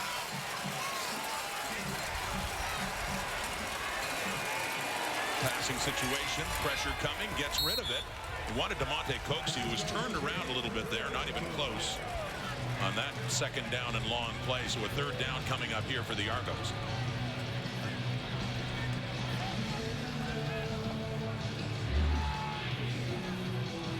Keep an eye very top right corner of your screen. Simone Lawrence. So walking to time it up this time after blowing a tire with a more aggressive approach earlier. There to disrupt the rhythm of the Argonaut quarterback. And the breeze picking up again against the Argos and Boris Beatty, who's just standing in the Hamilton side of midfield. The last time in this situation at a similar spot in the field. Just had a nice short punt to get it inside the 15. Went to the left. 2 returners back for this one for the Ticats. Beatty tries it again. Down to the left, and this one will stay in, and it is caught. A 35-yard punt. McAllister. Got a little chirping going on. Chad Kelly. Simone Lawrence. Simone, really? We'll be back. I know you're a big fan of the show. I know you want to take part in that show. Too much running. Need diversion without running. There are a lot of other appealing aspects. Yeah, I could be your partner if that was the case. We didn't do the running. Oh, in and out of the hands of the fullback, Felix Garan-Goche. And it was bad to worse for the Tiger Cats offense right now that it has not had a lot to work with. No points on the board and not really close enough to get a chance for it. 2nd and 10 coming up deep in their own zone. Yeah, Powell taking another shot from that Argo defensive line. Dwayne Hendricks buries him on this one, but it's been an uphill battle for the Hamilton Tiger Cats in terms of field position throughout this game. We've talked a lot about the Argos in the short fields offensively, but Hamilton has just been backed up from the get-go. It's a 2nd and 10 at their own 15. Powell, he completes that one to Duke Williams. 2nd catch for Williams, and he does get enough for a much-needed Tiger Cat first down up across the 25. And this is why you bring in a veteran receiver like Duke Williams, reliable guy, particularly 2nd down situations. Williams lining up in the slot. Just a big target for Taylor Powell.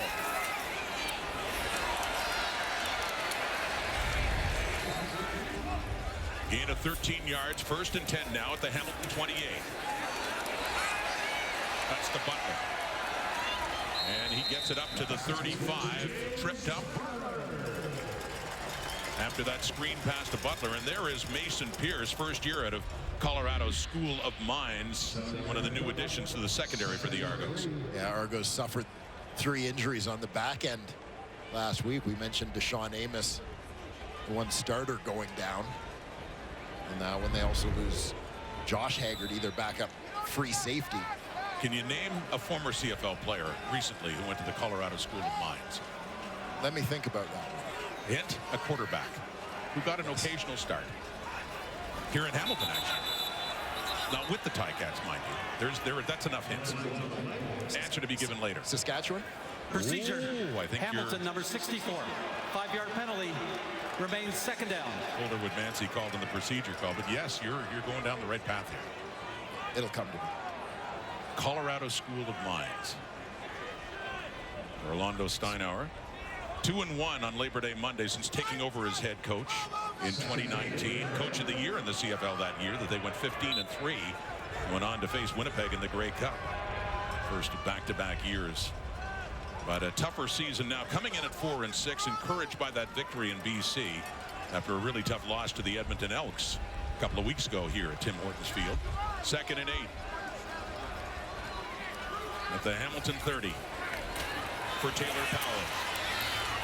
He escapes the pocket on the move to the right and gets rid of it, and he completes it too. First catch of the day for Keandre Smith, and another first down in this drive for the Tiger Cats.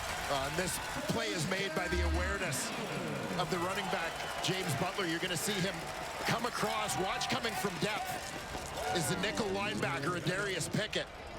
Butler sees it coming, gets across. That cut block is what allows Taylor Powell to stay alive on this play and deliver the throw to Keandre Smith for the first down. Been talked about before. Keandre's dad, Adrian Smith, was a star with the Argos, who experienced this Labor Day rivalry from the other side. So back to the ground, and James Butler in a good pickup that time as he gets up about 8 yards, close to the Tiger Cat 50, a 2nd and short coming up. Isaac Harker, by the way. Very good. Former Rider quarterback Isaac Harker. Yes, a little assist there from our producer, Chris Edwards.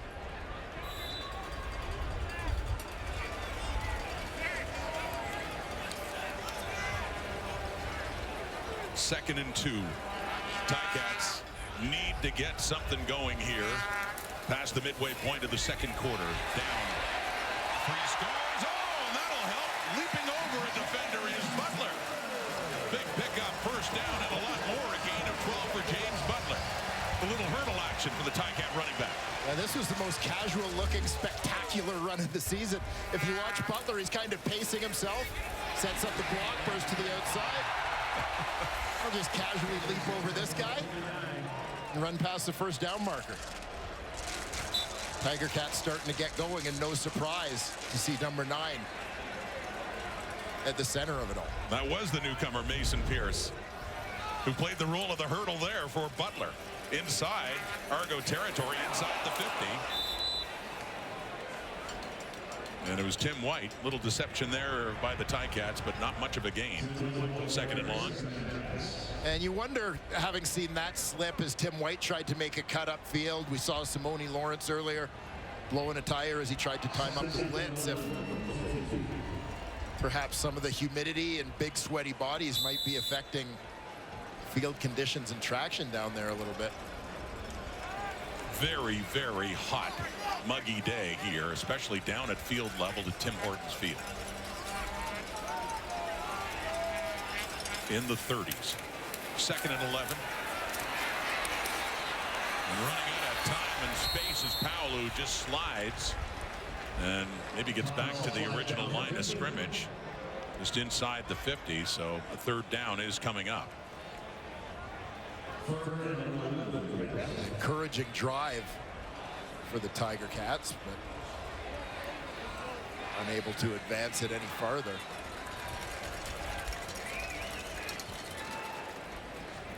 And to hammer home the point about field position, as you look at a guy that can change that in a hurry, talking about Javon Leake, Taylor Powell off on the sideline, but they have an opportunity now to pin the Argos in a point of the field that they haven't really been in this game so far. It's the field goal team out there. Oh, they're bringing out the field goal unit with the breeze of their back. Well, this is a bit of a surprise, but that is a strong win, so they want points. And Mark Leggio is out to attempt a 57-yard kick. Long on the year is 50. Leggio, well, he had the leg, just not quite. A little bit wide left, so they do indeed get a point, but it is just one. But Leggio does have a strong leg, and he had a strong wind at his back. And went right through the end zone. 4:02 on the clock. 17-1 now, Toronto leading.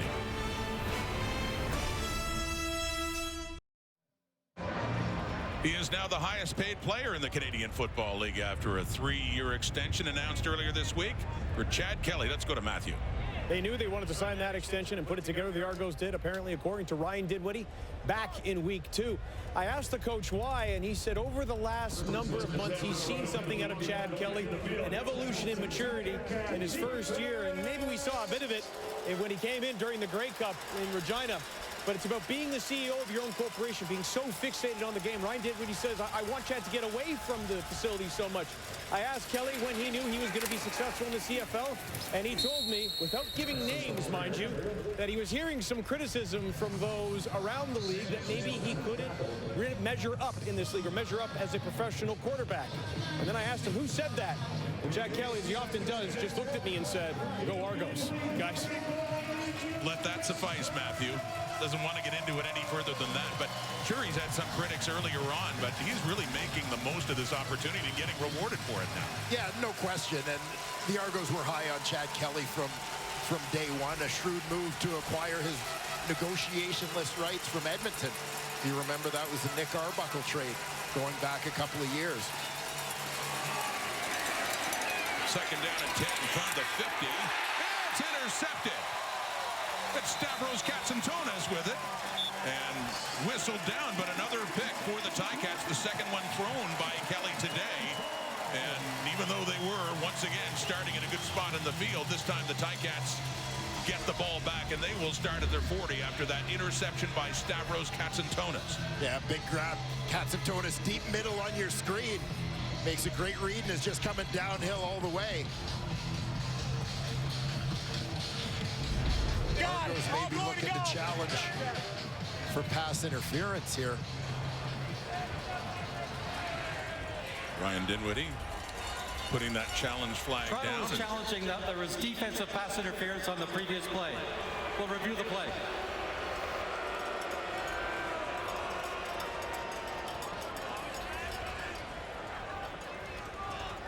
Oh, got a quieter crowd at Tim Hortons Field, a little riled up there with the decision to even challenge it. Katsantonis at a UBC. Hey, Ted Page, that's for you. And Ted we Page, don't know if it'll stand up as his second interception. One earlier this season, a touchdown in Edmonton.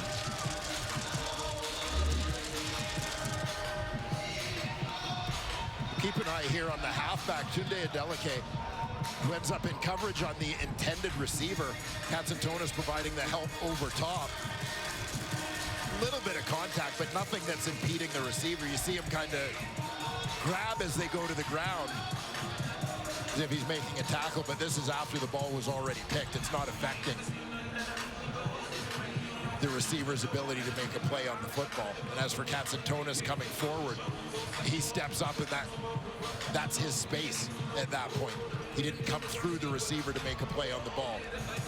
Again, you see Adeleke and Gittins come together, but that's as the ball's being intercepted. It's like that. All glory to God. Love you, Mom. Love you, Kylie. Love you, Dad. Katsantonis, who broke in with the Ticats as a backup safety to Tunde Adeleke. Adeleke later making the move to halfback, now as the starter, and the decision has been made by the command center. After review, the ruling on the field stands. Toronto is charged a timeout and has no more challenges for the remainder of the game.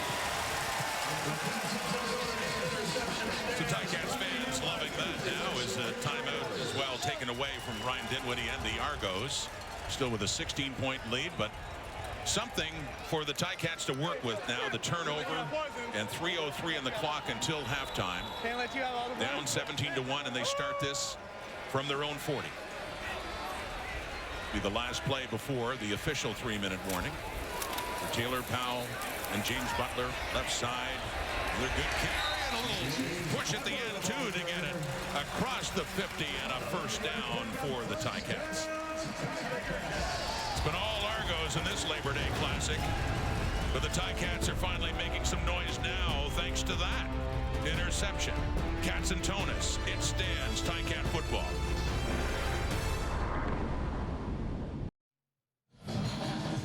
As always, the panel coming up at halftime. The boys getting their notes together. We're going to be talking about the Hamilton Tiger Cats running James Butler as much as possible. The Argos receivers, what they've been doing with Chad Kelly.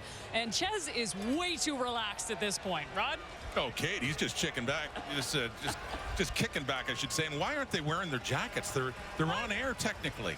You know, well, we used to have to do that, even though it feels like 40 degrees down at field level. Maybe they won't even bother putting them on at halftime. But Kate and the panel, great to have them here Labor Day Monday in Morton's Field. And Hamilton trying to put something together before heading to the dressing room. That one from Powell falling incomplete. Yeah, to cash in a major would be massive for Hamilton before the break. Particularly as they won the coin toss, deferred their choice so they can put themselves in what they see as the best possible position to succeed coming out after halftime. Terry Godwin in his second year out of Georgia had a shot at that one. It's a 2nd and 10 at the Hamilton 51. 4 receivers to the right going that way. Inside it is Tim White. He's still on his feet inside the 40. And finally, Valerian Remalade coming back. The defensive lineman taking White down, but not until he gets a lot deeper on the yards after the catch for the Argo 35. Yeah, once again, Hamilton going quads to the field. Tim White's going to line up as the inside receiver on this one. Looking right away as you saw the blitzer Pickett. Pass him, great quickness from White. And how about the pursuit of Remalade? Powell's feeling better about that, I bet. Taylor Powell, 8 of 14, a 23-yard catch and run for Tim White. Powell can't get away from Remalade, who's been a factor in the last 2 plays, making that tackle for the Argos. Gets the sack. Remalade with the sack number 9, leading the way for Toronto this season. Yeah, coming from the right side of your screen. Remalade originally pushed past the throwing point, but stayed alive and was right there as Powell tried to escape out to his left. So that pushes them back to the Argo 42 all of a sudden, and a 2nd down and 16 coming up. They don't get the first down. Sure, we'll be seeing Mark Leggio again. Tried a 57-yarder before. It was long enough, but it went just wide to the left for the single point. And that is complete. And that is down to the 34, Terry Godwin. So it is not enough. It's still but 4 yards shy of a first down. So Leggio will come on to see if they can just get 3 more, 144 until halftime. And already a 2-score ball game with a 16-point deficit, but certainly a field goal would be big here to take off some of the pressure as you do your point counting and take away that need for 2-point converts.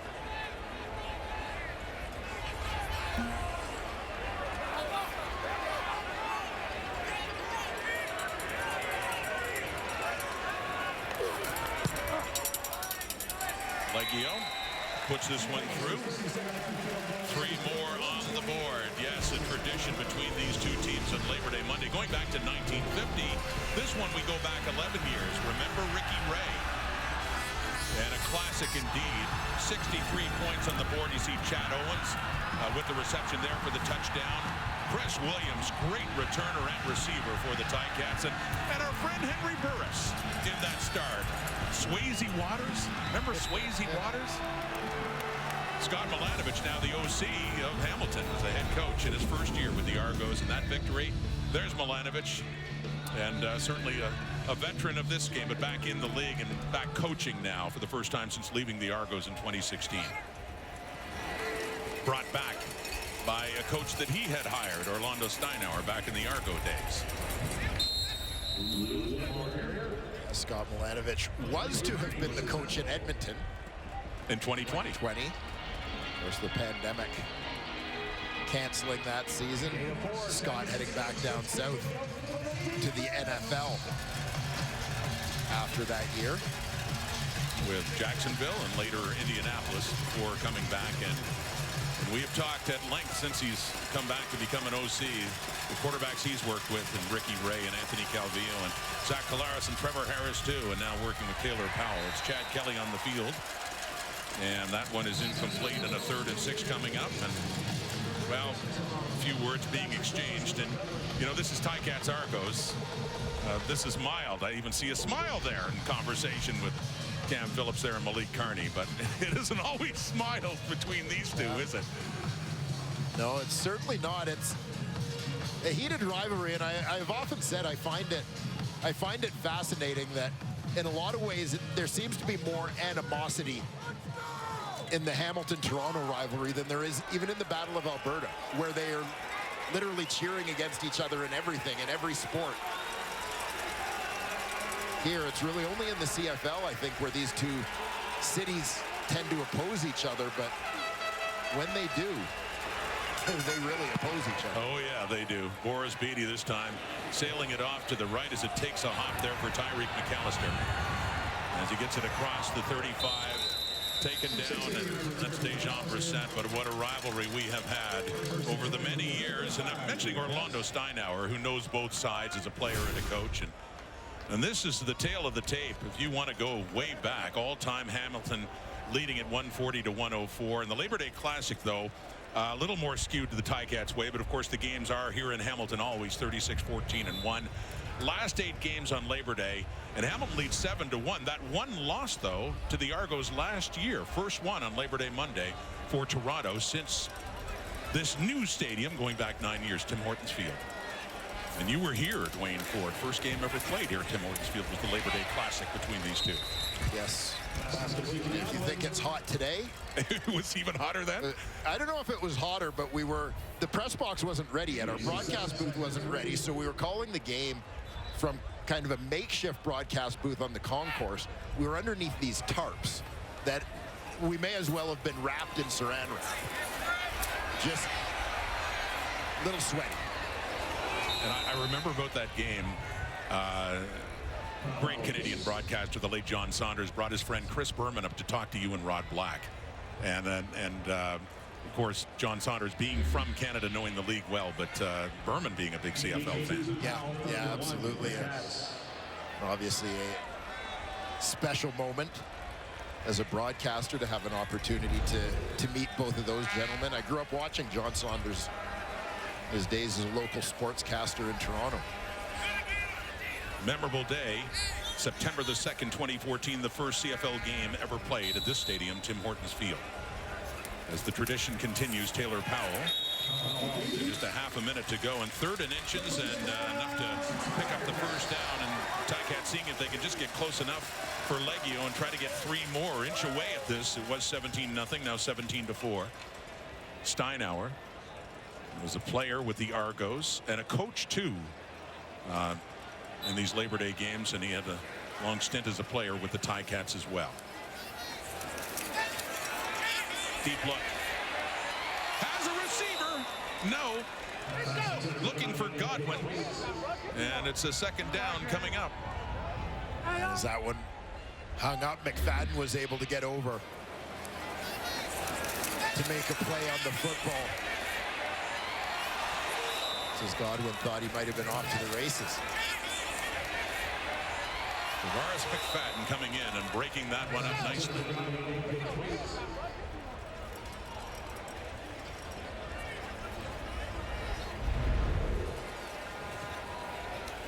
These fans need something to cheer for late in this first half.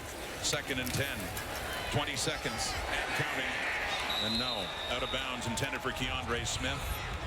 Pierce was there along with him, but a third down coming up and 16 seconds on the clock. Yeah, Jamal Peters has not returned to the game, by the way. So Mason Pierce has come in at field corner.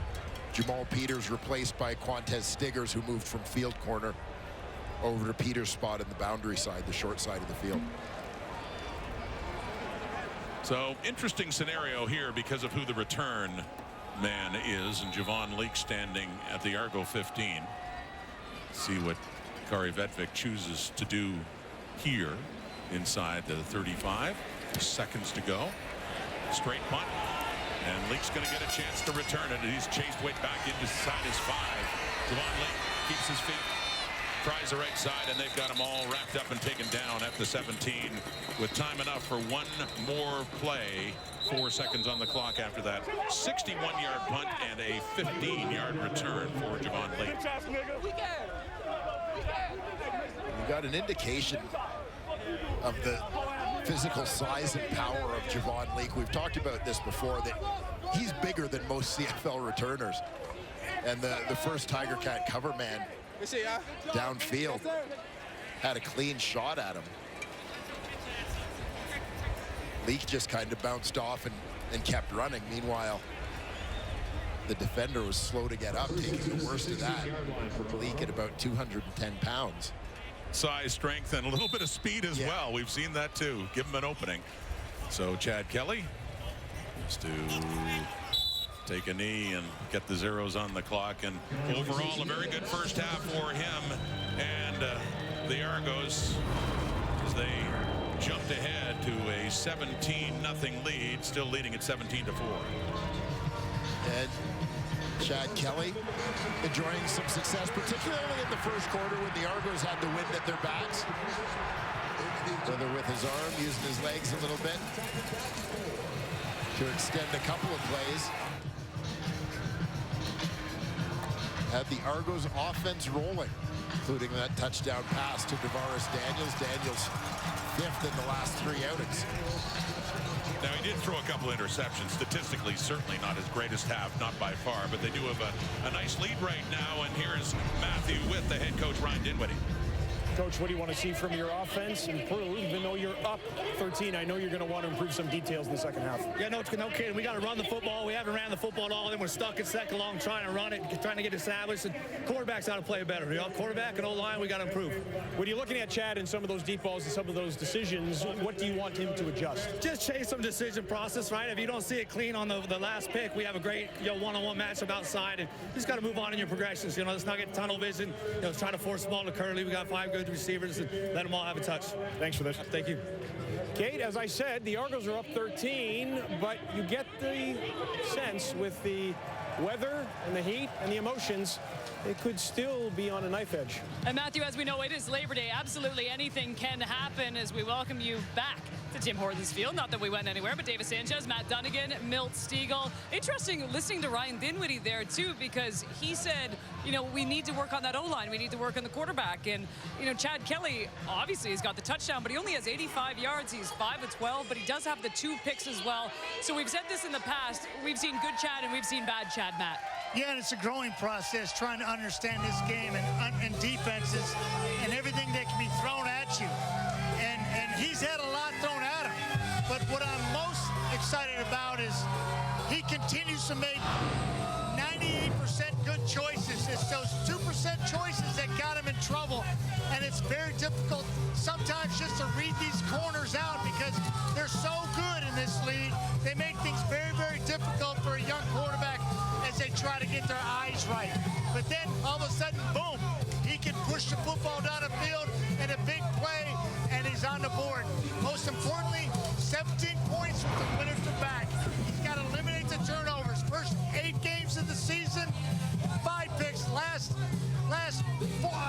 game and a half, 4 picks. And that can't be a trend. He's got to eliminate that, Davis. But he's got his football team in the right spot. I think your assessment right there is excellent. But even better, the fact that you didn't start jamming in the middle of your thing. Right. They're rocking up in here right now. Look, I'm going to talk about one of his receivers, and I think it's really important in any football league, the relationship between receivers and quarterbacks. And if you saw that touchdown to DeVaris Daniels in the first half, it was clearly he was running an over route. And as he starts to run the over route, you see the high defender haul butt to beat him there and get over there. When DeVaris sees that, he sees the middle of the field open, and he took the middle of the field, and Chad knew he was going to be there. And I asked DeVaris about that, and they have a great relationship. And I asked about that, and DeVaris has told me that Chad and him have a great rapport, and that he knows that if the middle of the field's open, even though I'm not supposed to be going there, I'll take a different route, go in the middle of the field, because I know that Chad sees what I see. All the best receivers in this league over the years, they have that rapport, skill set, speed, quicks, all that stuff is important. But when you want to have long success in a team, especially in money time in the playoffs and Grey Cup, it's great to have that rapport and that trust. And him and DeVaris Daniels have that. Does Ryan Dinwiddie know you were talking to his players during the game, Chad? I didn't say it was today. I didn't say it was today. I saw you. I'm telling you. But then it was today. That says you're gonna dime me out. Well, let's go to the other side. And before the game, I talked about how the Hamilton Ticats were going to win this game, and it was going to be through James Butler. And so far, I haven't seen enough James Butler. We saw a little bit in the end of that second half. He had some excellent runs, but early on in this game, they got to give him the ball. Even if you're not having success, you have to get him the ball. You can't depend on Taylor Powell being the guy to win this game. We saw last week what James Butler can do when he gets in the ball in his hand. He creates for your offense. It opens up your passing game. Your passing game is not going to open your running game. He can do things like this. He's going to make plays. He doesn't need open holes. He doesn't need open fields. He doesn't need big holes. He just needs to have the ball in his hand. So Scott Milanovich, if I'm Scott Milanovich, I'm going to come out and run the ball. This game is still in the balance. It's 17-4. You're not down. You don't need to throw the ball all the time. You can still run the ball, and James Butler is your guy. One more score, and that all changes, I think, right? And then you're going to be pass-oriented, puts a lot of pressure on a young quarterback. But anytime you can get James Butler more involved in the football game, win or losing, it's fine by me, Bill. I feel the same way. Kid's a baller. I don't know what any of you said because there's a speaker right beside your heads. Can you repeat everything? Milt's loving it. We got Dwayne Gretzky right beside us, but this is why we love a live broadcast. The Toronto Argonauts currently up 17-4. Paul Lapalese is standing by. He's going to talk more about Pete Robertson getting a one-game suspension in that hit on Zach Collaros. Let's dance, everybody. It's Labor Day Monday.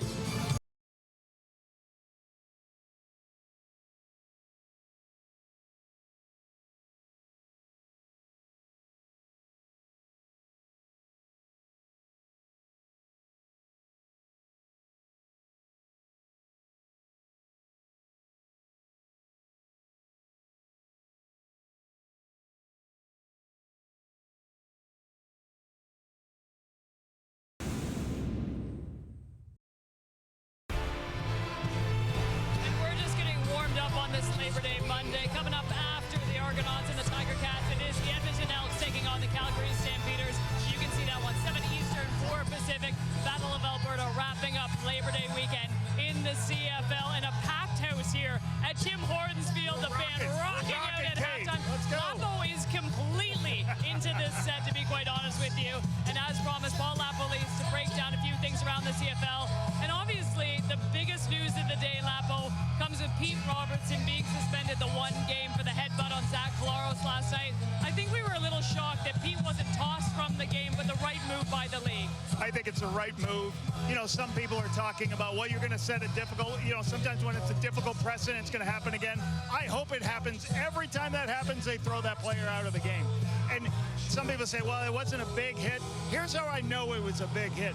The CFLPA and the league this season instituted what is called guardian caps. And those are soft-shelled helmet covers that in training camp and every padded practice throughout the season, the offensive line, defensive line, linebackers, and running backs wear those. They have to wear those to make sure they eliminate the hits to the head. So it's so disappointing to see that shot last night. And I'm sure the league today is telling, they're basically saying, you've got the ability, we have a mechanism, it's called to throw the player out of the game. right? A rough play disqualification should have been the call on the field last night to take him out. And the important thing here, I think, is if it's missed on the field, the command center's got to have the power to be able to say no. And I know that's a difficult penalty to call because you're kicking a guy out of the game, but a rough play disqualification's got to come from the command center if it's missed on the field. Get that guy out of the game. And very quickly, let's go to today's game. And what stuck out for the Argonauts offense for you? Well, you know, in the first quarter, I thought they did a really good job. Toronto Argonauts did a very good job of moving A.J. Ouellette, and then Andrew Harris carries the ball. And then Andrew Harris blocked for A.J. Ouellette, and then all of a sudden there's a speed sweep, and then all of a sudden there's a speed sweep, fake the speed sweep, pass in the middle field. Watching it down on the sideline, the Hamilton defense trying to figure out who has the ball. I think they need to get back to some of what they were doing in the first quarter and continue to, you know, obviously protect the ball and this lead, but they're doing some good stuff early in the game. Lapo, I got to ask, how much fun are you having being on this side of a Labor Day Classic? This is great. Loving it. I know. Isn't it a blast? The crowd's into it. We'll see what the Hamilton Tiger Cats can do in the second half of this one. Currently down 17-4. We got stats coming up right after the break.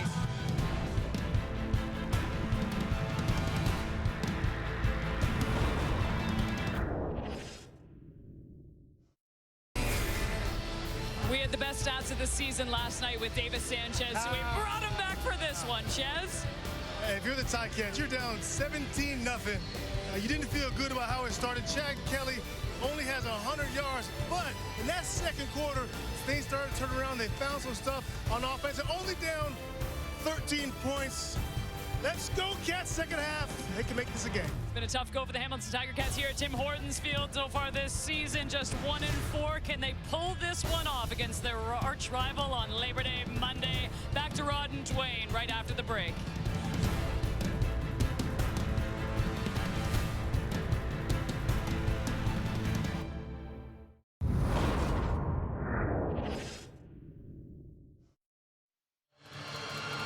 Halftime on a Labor Day Monday at Tim Hortons Field in Hamilton. The Ticats trailed the Argos 17-4. Here's Matthew Shinetti now with Ticats head coach Orlando Steinauer. Orlando, I know you enough to know, especially on a day like this, that you won't look at 17-4 and think the game has been decided. What was your message at halftime? We got to play cleaner. We got to get the penalties away. We got to put the ball in the end zone. We got to be a little bit more efficient with the wind. The wind definitely a factor today. I'm pretty sure we're going to take the ball here, and so we got to clean those things up. Play with a little bit better energy.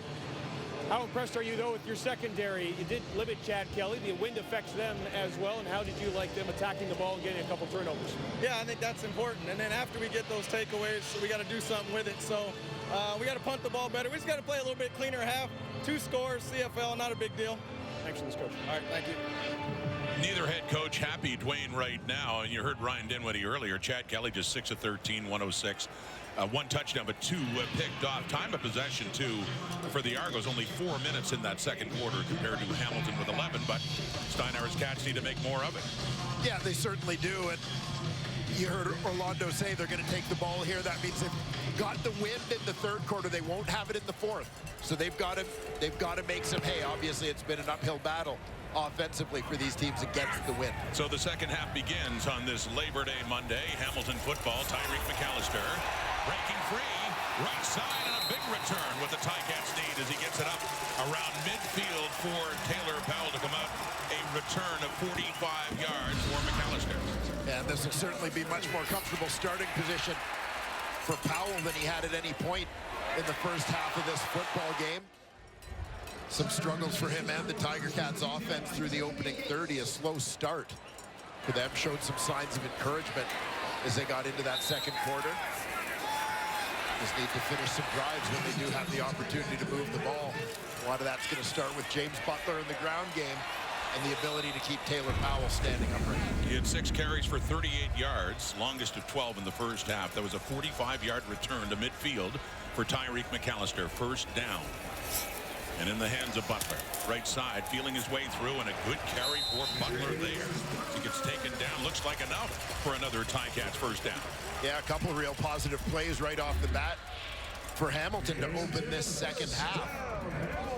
An extra blocker with the fullback in on the front side of this one. Revenberg, the pull and kick out, leading the way.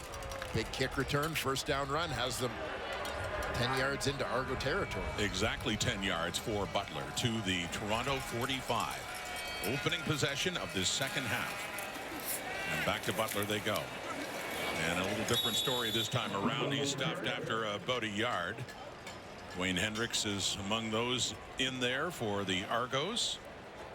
The Ticats head back to huddle up on a 2nd and long coming up.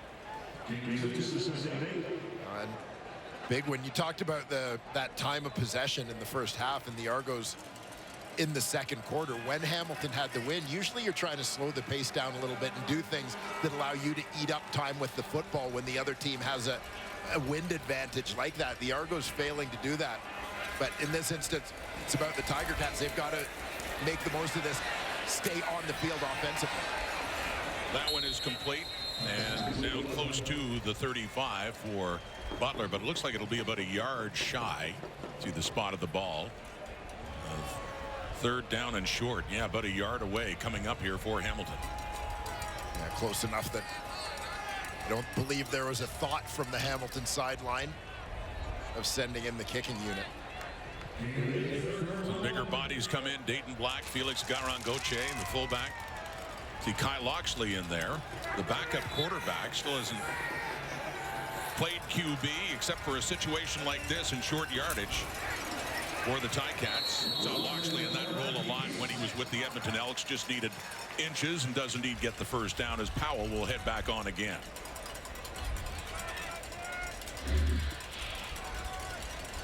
Good drive continuing here. Loxley doing a nice job to find the soft spot, get low, get there in a hurry. Maybe the 2 most unusual quarterback numbers we've ever seen in 0 and 89.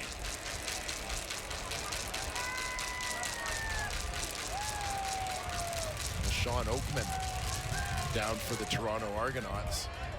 Slow to get up. They've had some injury issues at D tackle with Jared Brinkman already on the IR. So with Oakman down, we will take a break. Early second half, 17-4 Argos here on TSN. A team that's been steadily improving under Dan on the Campbell. rise. Gotta like Dan Campbell. Fiery head coach made that statement right from the opening statement when he took that job.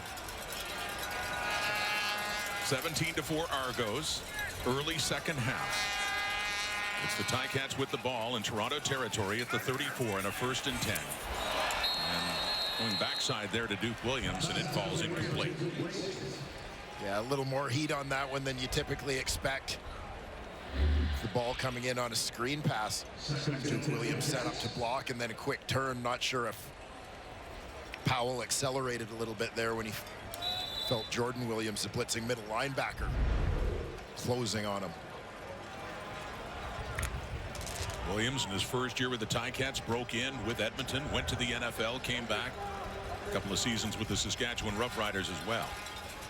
2nd and 10 now. And pressure coming in as he gets it away. It's complete, and then turning back is Tim White. Godwin, excuse me, again. Down to the 25, and it'll be a 3rd and short coming up again.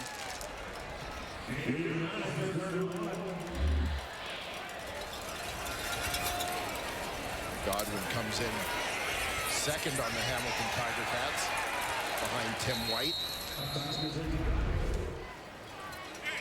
In receiving, 38 catches for him on the year to White's 39. This time Taylor Powell stays in on the 3rd and short and takes it out of shotgun. Handing off to Butler.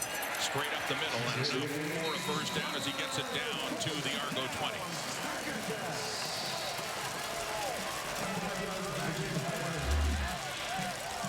Nice execution here in short yardage for the Cats, going double tight ends.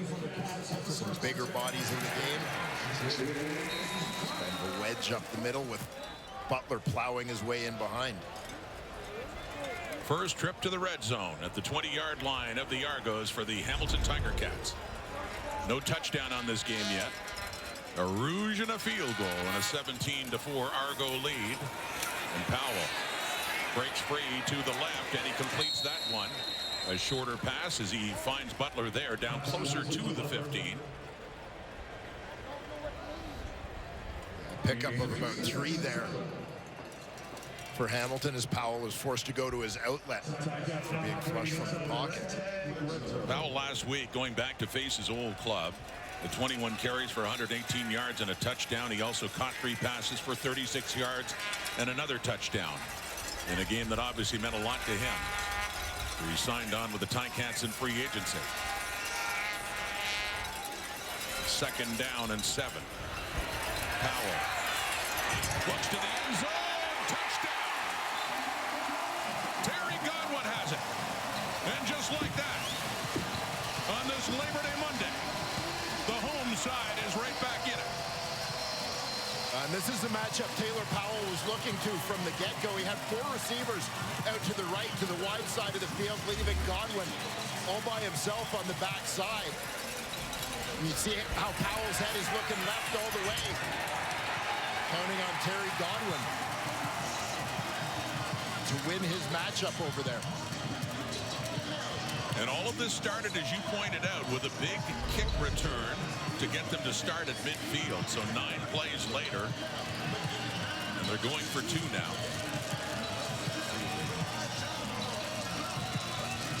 With a 17-10 lead at this point.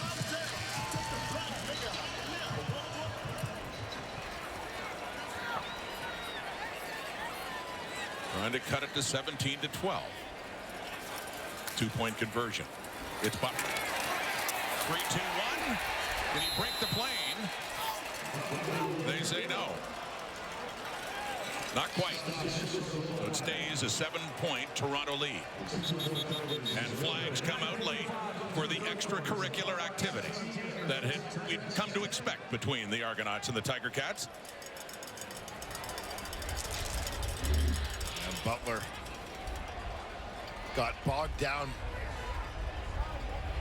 pretty quickly here. He was fighting, trying to get in. You'll see he's stopped just short. After the play, major foul, Hamilton, number 64. That's a player misconduct foul, 15 yards.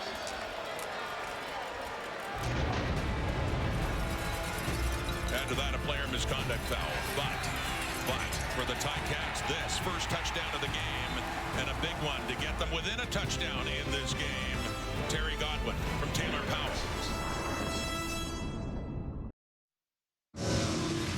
This is what the Ticats needed. A little more James Butler, too, but a 9-play drive ending up in a touchdown. Yeah, exactly the start they needed here in the 3rd quarter. As you mentioned, James Butler making his contributions, whether carrying the football, catching passes, whatever it took. And ultimately, good play call here. Nice move on the route from Terry Godwin. That whole half of the field to himself to work to get open. Heads to the post. Taylor Powell finds him. The Tiger Cats have their first major of the ballgame. And there was a penalty against Calderwood-Manzi, a misconduct foul on the 2-point convert try that failed. And because of it, the kickoff will take place back at the 15-yard line of the Ticats. They do have the breeze at their back. The kick from Leggio, and it's taken at the 20. And that's Javon Lee breaking free. And just like the Ticats, he gets a return up to midfield after 35 yards. So Chad Kelly has more good field position to start with in this Labor Day weekend showdown. Back in Hamilton now, first possession of the second half for Chad Kelly and the Toronto Argonauts. Ticats cutting that lead to 7 now as Kelly stands in the pocket, tries to take off, and he gets rid of it as he is being taken down there by Jameer Thurman. It looks like it was heading Andrew Harris's way, but it does fall incomplete, 2nd down. And we get a flag in the Argo backfield. Yeah, that one came up behind the play, behind Kelly.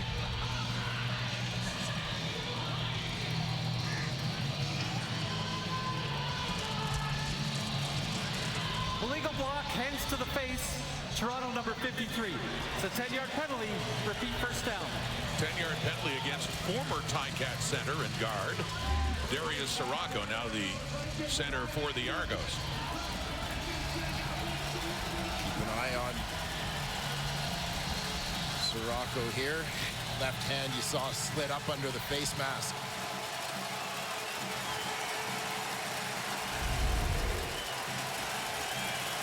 Pushes them back to a 1st and 20 now. Just across their 45. Kelly. Deep ball for Davaris Daniels. And they discussed it there, but not in control of the football. It appeared he just... Ticats arguing no catch, but they're moving it up. Look here. Did he have control of the football? I wonder, and particularly if he did, keep an eye on the right foot as he's kind of bobbling this one. I think if he did secure it, I think the right foot might have been out of bounds already. And the challenge flag comes out from Orlando Steinauer just before the Argos get this play off down to the Hamilton 40. So be interesting to take another look at this. Catch by Daniels, did ultimately control the ball, but was he out of bounds? Hamilton is challenging that it was an incomplete pass on the previous play. We'll review the play. So we'll take a close look here and see if the right foot hits the sideline before he actually has control of the football. There he touches it, he's bobbling. Tough to tell from that angle exactly when he secures it. Now the right foot you're talking about definitely looks like it was out of bounds, touching the white line, but did he have control, I guess, when the left was planted?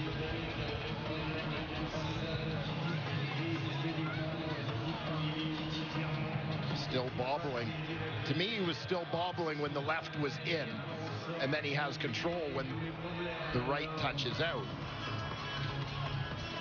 That is so close. Yeah, so the question is, given that it was called a catch, would that stand? Yeah, will it be deemed conclusive enough?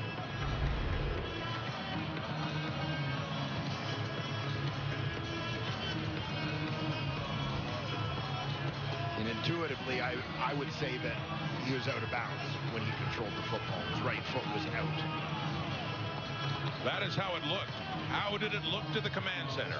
That's the important thing. After review, the ruling on the field is overturned. It's an incomplete pass. It will be 2nd and 20.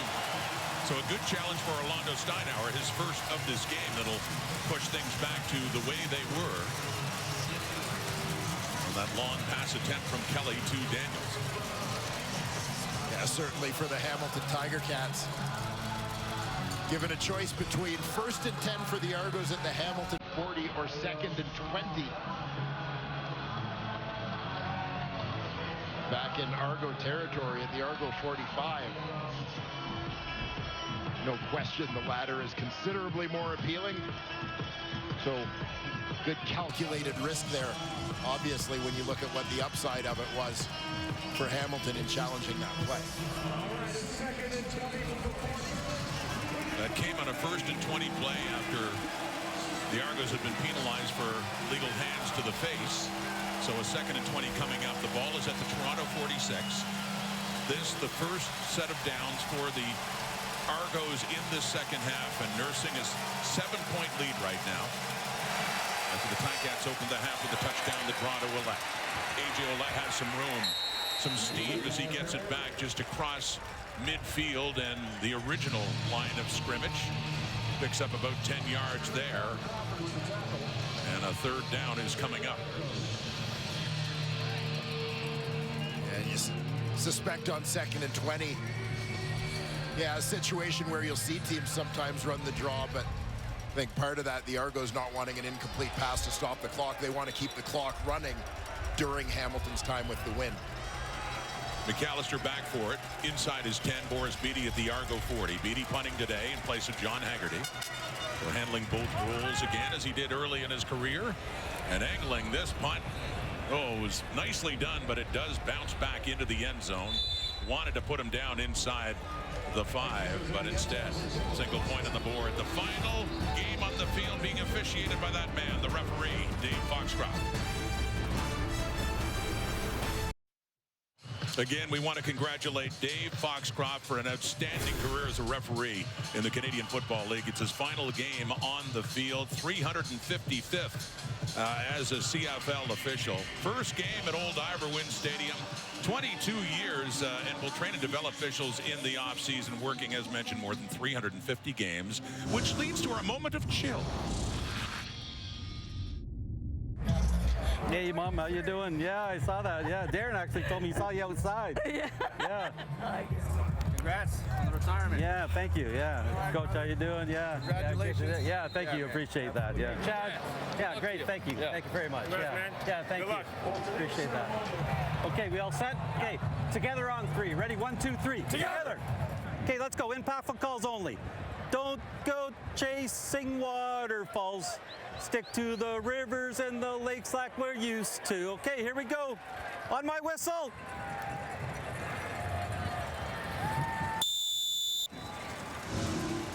That's a tradition, singing TLC's Waterfalls to his fellow officials, testing the mics before the game. Well, we're glad to hear that Dave Foxcroft is moving on to go to the Big Ten and not to go on tour with his band. No, maybe less of a chance of that, right? Big loss for the Canadian Football League. You got a little bit of an indication from his interactions with both coaches and players from both teams that this is a very well-respected individual. He's earned a great reputation over the years and very well deserved. Absolutely. 2nd and 8 now, and that one's put down by Powell. And you know, very well-respected family too. You saw him greeting his mother before this game. His dad, Ron Foxcroft, excuse me, Ron. Great career as an official, namely in basketball, and the inventor of the Peeless Fox 40 whistle that is used around the world in a variety of sports. Yeah, I'm sure they're using them down there today. Yeah, 2nd generation sports official.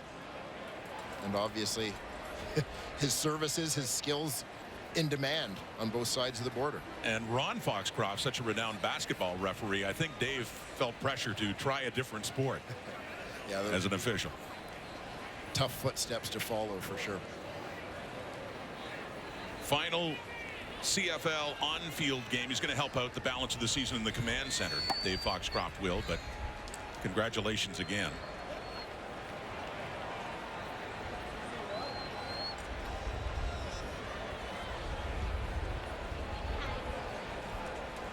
Injured player is Duke Williams for the Ticats.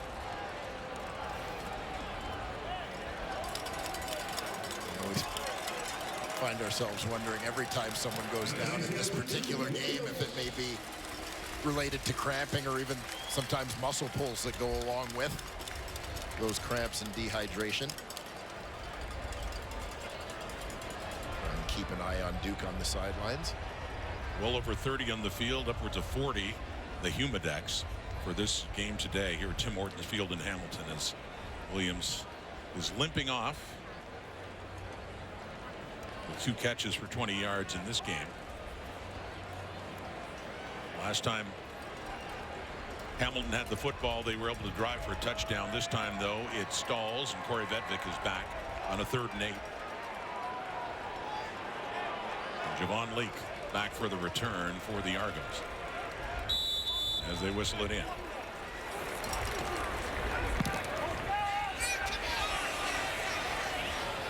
Leake takes it off the hop, and right out of bounds he goes after that punt by Vedvik around the 27-28-yard line. So Argo football, they added a point in the 2nd half on that punt by Boris Beatty. So an 8-point, still a 1-score game. Chad Kelly in Toronto ahead, but ever since those early touchdowns they had on short drives of 3 in one play, explosive, but really not great numbers at all for Kelly, who's thrown a couple of picks. They're very productive by the Argos offense in general. And they've bogged down through these last 2 quarters, much the way Hamilton was early on in this football game. Off to the left. That's Cam Phillips with it. Product of Virginia Tech, and he picks up a few yards, gets it up to about the 33 of the Argos.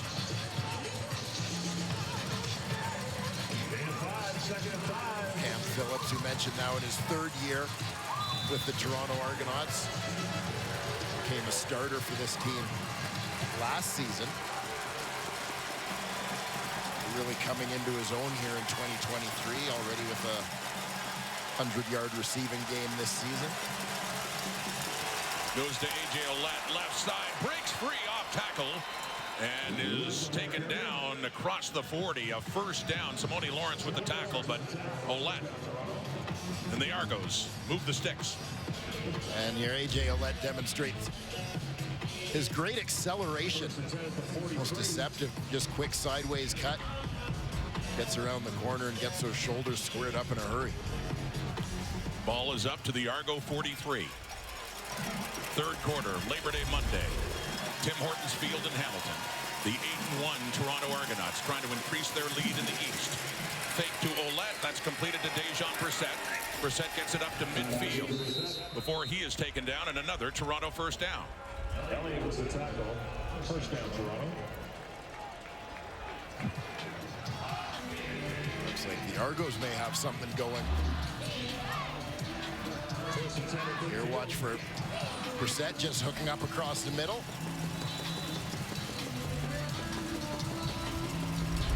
A couple of high percentage completions for Chad Kelly on this drive, maybe as Ryan Dinwiddie tries to get his quarterback back into a little bit of a groove. Right at midfield, first down, back to Ouellette. Right side, breaking through, he gets across to about the 49 of Hamilton, 6 more yards for the big, strong running back of the Argos. It's an interesting stat, too, for a bruising back like A.J. Ouellette. Yeah, I can certainly appreciate this one. Low center of gravity, powerful runner. A.J. Ouellette forcing 40 missed tackles on the season. The Argos are going against the breeze, which is gusting. That's complete. Another first down. Toronto on the move. It is Curly Gittens that time as he takes it down to about the 33, and he is slow to get up. First down, Toronto. There you see Gittens, the middle of 3 receivers to the left of Chad Kelly. Just quick under gets that inside position.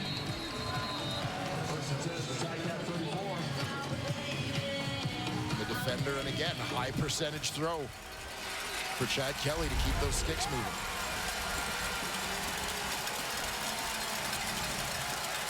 Back to Ouellette. They keep working him, and he keeps paying off. Driving through, A.J. Ouellette. And finally taking him down is Malik Carney at the Hamilton 5. We've got a first and goal coming up here for the Argonauts. Yeah, can we update that missed tackles board as A.J. Ouellette runs through a couple of more right here. First shot, just as he turns to go north-south, lowers the shoulders, runs through another. Fights for a few more yards as Carney tries to reel him in. Came into the week 3rd in rushing yards. And his first year really is the feature back. Kind of took over last year after Andrew Harris got hurt. Really made the most of his chances, too. Speaking of Harris, there's a touchdown in this game in the first half, but he is met by a gray, black, and gold wall there to limit the damage at that point in time. We had a second and goal coming up. And the Hamilton defense certainly anticipating that the ball would be coming Harris's way in this territory. This has become a little bit of an offensive trend for the Argos in close. Dylan Wynn, former Argo, and out for close to a year, back with the Ticats now. Good to see him back. Great defensive tackle in this league. Kelly passing, end zone, touchdown. DeMonte Coxey.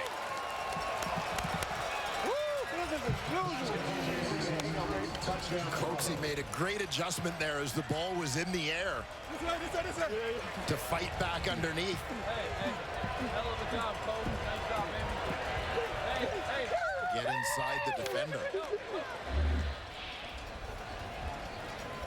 Second straight week, Coxey's had a touchdown catch. Over 100 yards receiving last week against Calgary. Had the defender thinking fade. Kenneth George is fighting towards the outside. Kelly throws it inside. Coxie ducks underneath to make the grab. 8 plays, 82 yards in just under 5 minutes time. Kelly to Coxie. And once again, a 2-touchdown lead with Beatty.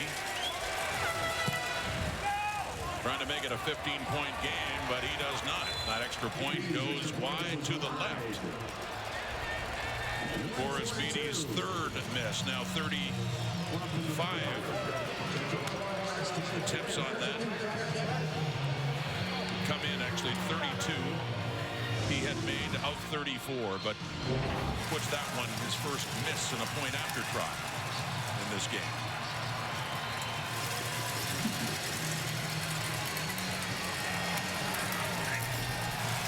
Take a look at Chad Kelly mixing it up, hitting a number of different receivers. That march down the field, Curly Gittens, Dejon Brissett, a whole lot of A.J. Ouellette. As you mentioned, they chew up over 5 minutes on the clock. Very effective drive against the wind. And that was the first touchdown in this game scored against the wind. Their other 2 and the Ticats one going in the north end zone. Teams having to breeze their back. So as you talked about, we haven't seen it as much of a factor in this game as we have in other ones, especially with the kicking game. But still, you look at those flags on top of the upright, still blowing fairly firmly to the north. So the Argos will have that in the fourth quarter at their back. So more pressure in the Ticats now. Down 14 points, late third quarter, and Beatty to kick it off.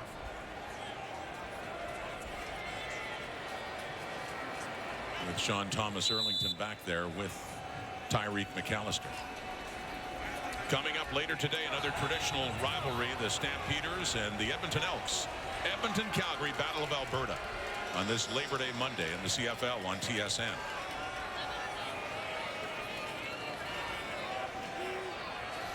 Big rivalry weekend. How about that one at Mosaic last night? Yeah, a lot of fun. The Rough Riders coming back and taking it to overtime and beating the Bombers. That Labor Day game. Banjo Bowl next week in Winnipeg.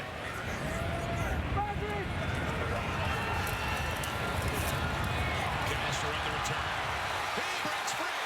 He's got some space as Beatty is the one trying to chase him down as finally Tavares McFadden pushes him out as he heads into the signage. And the big return of 62 yards again, what the Ticats have needed on special teams to give them a good head start. Yeah, fantastic third quarter here for Tyreek McAllister. You see him couple steps forward and burst it to the outside. He gets to that sideline and turns on the Jets. McFadden back as the safety. He was the holder on the kickoff with the wind knocking that ball off the tee. Last man back. Saves a touchdown. Jeff Reinbold, the special teams coordinator, loving that. Longtime coach in this league. Way back when, in the late 90s, used to be a head coach with the Winnipeg Blue Bombers, but with a number of spots and stops in the league, and a couple with Hamilton too, and running the special teams. Tim White on that catch, getting late. Yeah, Jeff Reinbold has really largely made his mark in this league as a special teams coach. You know, a lot of people look at Brandon Banks as a returner, big part of it, but I think Reinbold has had, I believe, 7 different guys return kicks for touchdowns in his time as special teams coach. On the 2nd and 3 at the Argo 27, Taylor Powell running out of time and space as he's taken down there by Brandon Barlow. Back in the lineup with the Argos. He gets him, and saying getting late with the win for Hamilton, but a half minute to go.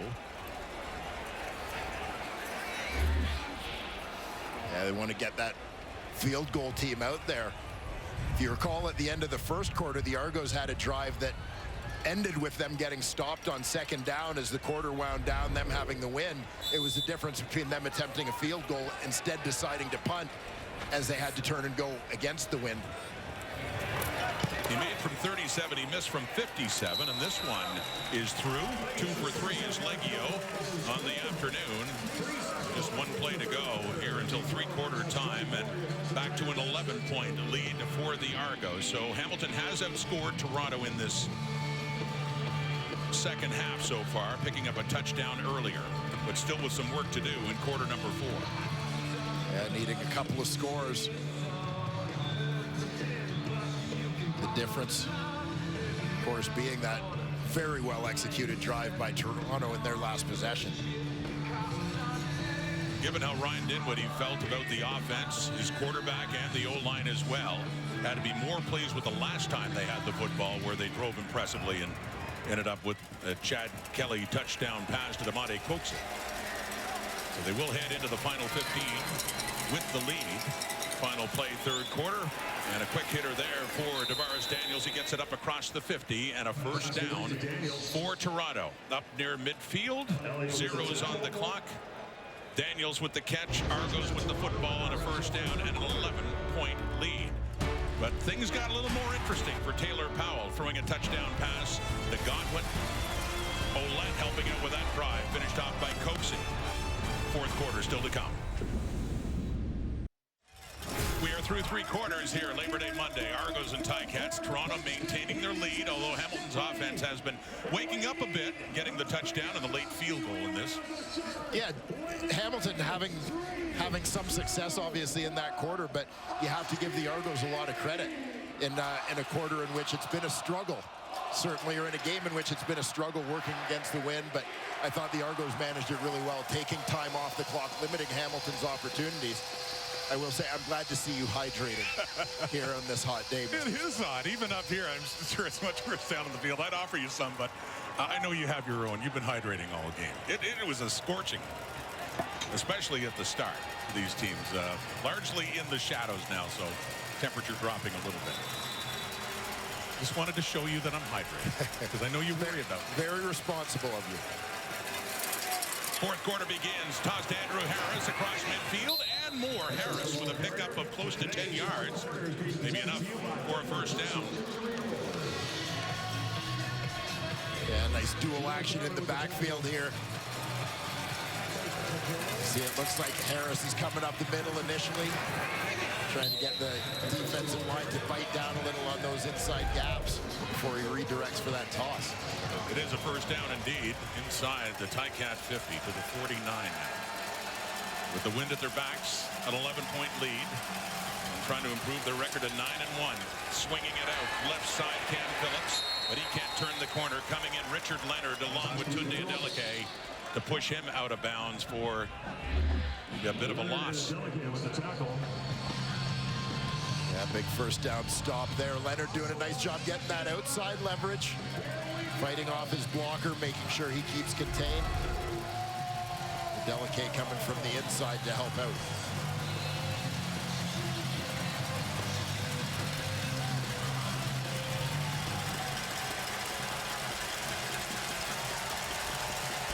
Loss of a yard for Cam Phillips on that reception. Kelly. And he goes back over to the left, Andrew Harris. And after the catch, he extends inside the 40. And a timely extension as well, coming down. Enough for a first down for the Argos again. Yeah, and this was good anticipation by the Argonauts offense in terms of what they were going to get. Free release from the back. They know blitz is coming, so there's no one there to cover Harris in the flat. He's wide open with enough room to get to that first down marker. Good little second effort there from Andrew Harris to make sure he had it as well.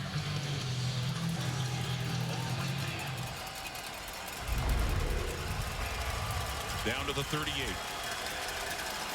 Argos offense has been waking up in the second half. Ouellette has been a part of that. He's pushing. Katsantonis along for a ride, as are a few of his Ticat teammates when 34 gets ahead of steam going. Yeah, Ouellette really moving the pile after the initial contact on that one.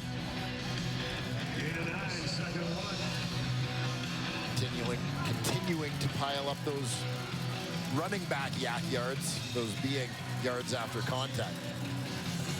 Running back yak. Running back yak.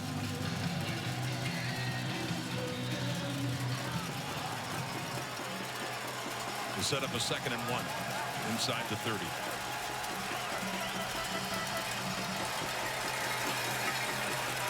Kelly has all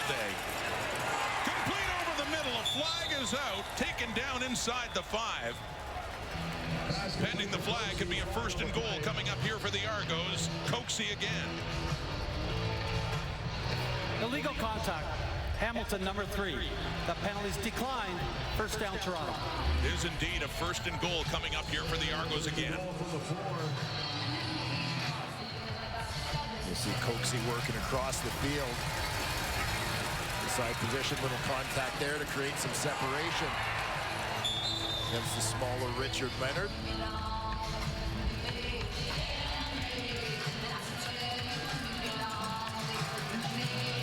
And you said it at the time, Rod.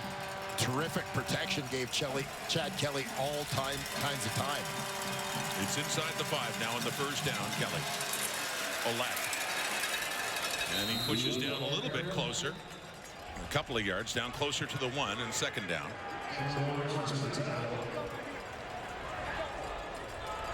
Second and goal, 6.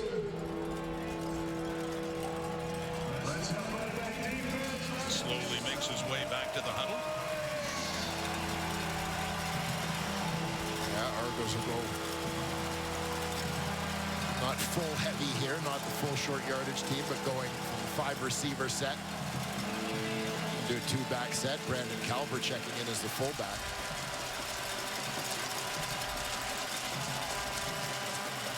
Here we go for Kelly. Short yardage, tries it himself. Breaks free and scores the Argo touchdown. Chad Kelly with another rushing touchdown, number 7 on the year for him. He had to find his way after running into some players there and initially went to the right, but had the new deal, the extension earlier this week, and has a touchdown there to see his Argos pull further ahead. Yeah, motion left with the receivers, and then Kelly's going to go back to his right. Just looking for a hole, There it is. Olette and Calver on the kick-out blocks, the 2 backs. Kelly sneaking up inside. 8 plays, 70 yards, and 4 minutes exactly for the Argos that time. So last couple of possessions, they are pulling away after the Tiger Cats were making it interesting, getting within a score. They got it as close as 7, but with this point after try by Beattie, makes it a 31-13 lead now, 18 points. The Argos are ahead. Chad Kelly had 3 rushing touchdowns against the Ticats the first time he faced them back in their opener in week 2. Gets one there. Argos in charge. A drive that started on their own 40, 70 yards later, the Argos find the end zone again. Yeah, the running backs chipping in heavily for Toronto here in this 4th quarter. Olette and Harris both getting some touches on this one. Fresh legs coming at that Hamilton defense. But no doubt is feeling a little bit on what has been a warm training day in Chad Kelly. 6 touchdowns last year when he handled a lot of the Argos' short yardage duties. Demonstrates that being a starter hasn't caused him to forget how to get that job done. Well, it was touchdown number 7 for him in the season. That leads the CFL in rushing touchdowns. James Butler had 6, was tied with them. Does not have a touchdown in this game. Godwin has the TD for the Ticats. So yes, an eventful week, newsworthy week for Chad Kelly. And now with that latest rushing touchdown, not a smile. And oh, there we go. We do have a little bit of a smile there, but Brian Dinwiddie alluded to his first half that even though they had the lead, statistically certainly not his greatest, but the stats improving in the passing department too in the second half. Now Kelly 14 of 22 for 191. 2 touchdowns, 2 picks. The Hamilton 25. Taylor Powell, blitz coming. It's picked up. He gets rid of it. And it is fumbled but out of bounds, but the last to touch it was a Ticat. That was the receiver, Tyreek McAllister. It certainly appeared like he was the last one to touch it. Darius Pickett in there. Yeah, and after the ball fumbled, somebody would have to touch it after the fumble regardless for any change of possession. 2nd and 8 after that 2-yard pickup by McAllister. 4-man rush with time to the right. And it's caught. And a nice play, too, for Tim White, as he does have a foot in bounds and a big first down throw there between Powell and White. 21-yard pickup for White. A simple thing, but good job by Tim White as he's chugging towards the sidelines to not run with his hands up reaching, but to just reach at the last second so as not to slow himself down. Passing again, it's McAllister again up near midfield. Pickup of about 7 more yards and a second and short coming up for the Cats. He said moving against a breeze that will occasionally pick up. Things looking a little more settled right now. Darius Pickett, first-year Argo, strong side linebacker, making the tackle. And Sean Oakman down on the play again. Another one that looks like could possibly be cramps. Second time for Oakman, needing some time and some assistance on this hot day in Hamilton. We'll be back. Today is Purelator Tackle Hunger Day here at Tim Hortons Field in Hamilton. We've said it before, we'll say it again. Always makes us think of our late friend and colleague Chris Schultz, who spent years helping out during CFL season for such a worthy cause. A chance to get the picture taken with the Grey Cup game day in Hamilton. Still 3 more Purelator Tackle Hunger Days to go here in the CFL this season. Different spots. Have a look. Hamilton today, and next week Toronto, later in the month in Ottawa, and then in Regina at Mosaic October 7th.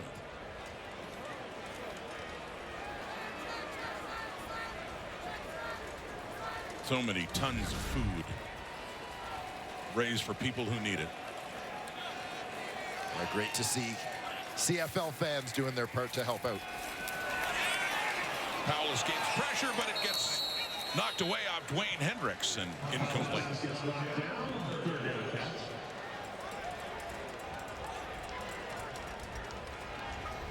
Well, Hendricks picking up some of that slack on the inside with his usual partner in crime, Sean Oakman, down for at least a few plays. I think he's thinking he's having his regrets there. He'll be living that one out again and again, thinking he had nothing but daylight ahead for the big man to take it all the way to the house. I'm not sure anyone other than Dwayne Hendricks thought Dwayne Hendricks could have caught that one. Well, it was coming in pretty fast. Got the hands up. 3rd and 3, going for it here. 3rd down, completing it. 1st down, and down to the Argo 35. Down 18 points. Tim White on that catch again. And Taylor Powell quickly communicating with the rest of that offensive unit as they try to hurry things along, knowing that time is their enemy at this point. 8:40 in the clock, 4th quarter in this Labor Day showdown. Mostly Argos here. The Ticats trying to change that with a late flurry. Tim White with it again. But needing more touchdowns. They have one on this night. Quantez Stingers, another great story. The rookie for the Argos. The cornerback. Tim White, over 100 yards receiving in this one.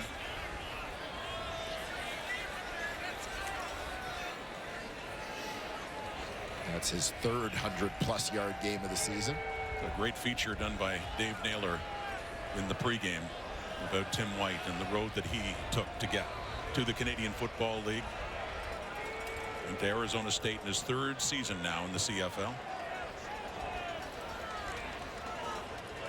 Deontay Knight now the injured man for the Toronto Argonauts. And that'll bring Sean Oakman back in at defensive tackle. And with that, we will take another break here. 4th quarter. Ticats with the ball, but trailing. The Labor Day rivalries will continue after this game, part 2 of the Monday doubleheader. McMahon Stadium in Calgary for the Elks and the Stampeders, made a lot more interesting with back-to-back victories by Edmonton. And the Stamps have lost 3 in a row, despite an explosive performance by their offense last week in Toronto. Jake Mayer throwing for 387 and 4 touchdowns. But they've only won once at home this season, and that happened to be against the Toronto Argonauts. Argos up, 31-13, Hamilton ball. Calgary Smith, few moves, and Jonathan Jones, he gets a nice push by his right guard, Calderwood Manzi, to help him along with Little yards after the catch. Doesn't hurt if the old line comes down to chip in, does it? Adds to the momentum when you get a 300-pounder. Well, on the run, giving you a little push. Two former Guelph Griffins connecting on that one. Bit of a mismatch for Jones once Woodmansey got involved here, didn't it? A little out of his weight class.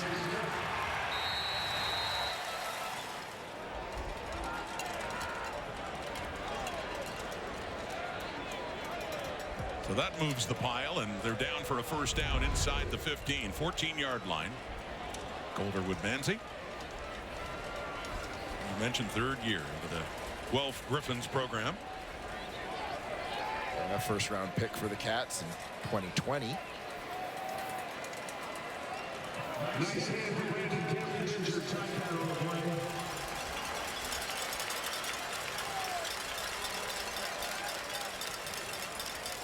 Brandon Kemp, the right tackle, now heading off. Kemp made the move to right tackle. He had been the left, but with Joel Figueroa, the veteran and off-season signing, returning to Hamilton, he had been hurt, had missed 7 games, and he came back and went to left. Yeah, Revenberg kicks out to right tackle now.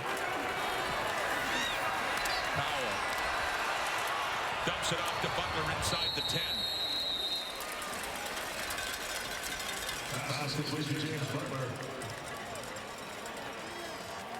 Second down.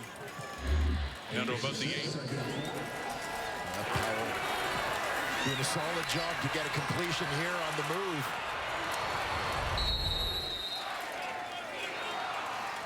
They need the end zone. Under 7 minutes now. Taking a look. Stepping up inside the 5, and he had to get just about there for a first down. This will be very close to a first and goal coming up here.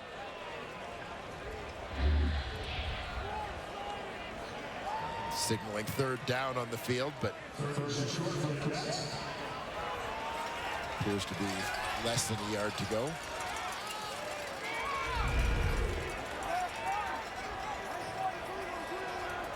Kyle Loxley coming in at quarterback again. We saw him earlier in this situation of a third and short. This one much more critical. 3rd and inches, 10th play of the drive with Hamilton trailing by 18. Loxley, first down.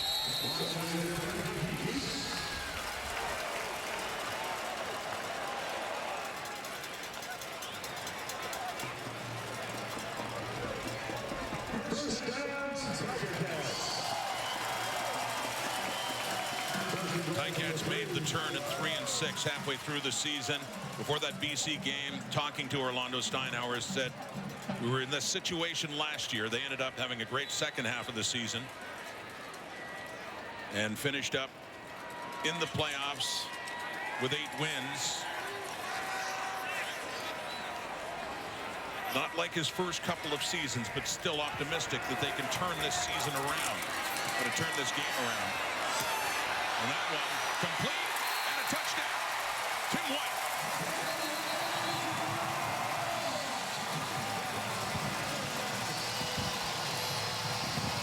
White with a touchdown, second touchdown pass thrown in this game by Taylor Powell.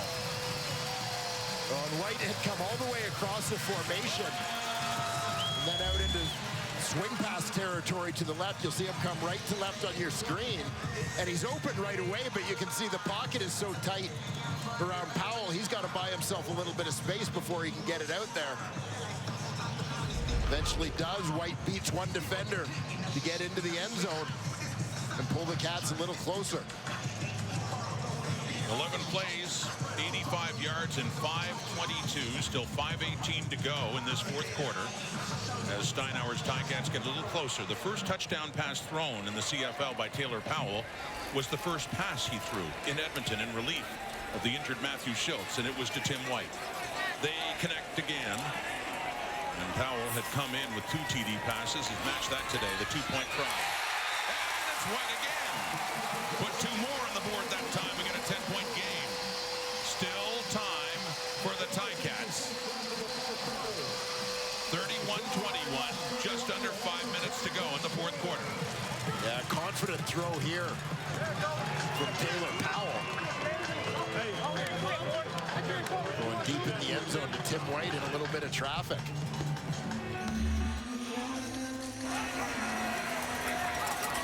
Here's the touchdown. White out to the left. Powell buys time to get it to him.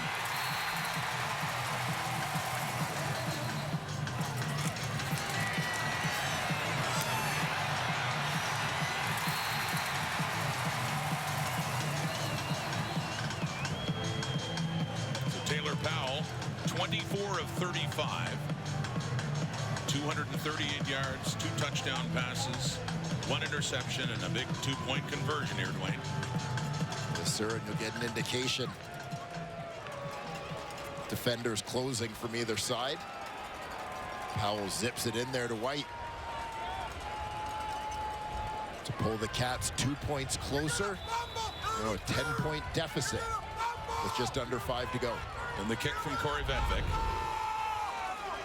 at the Hamilton 30. Short kick. Who's got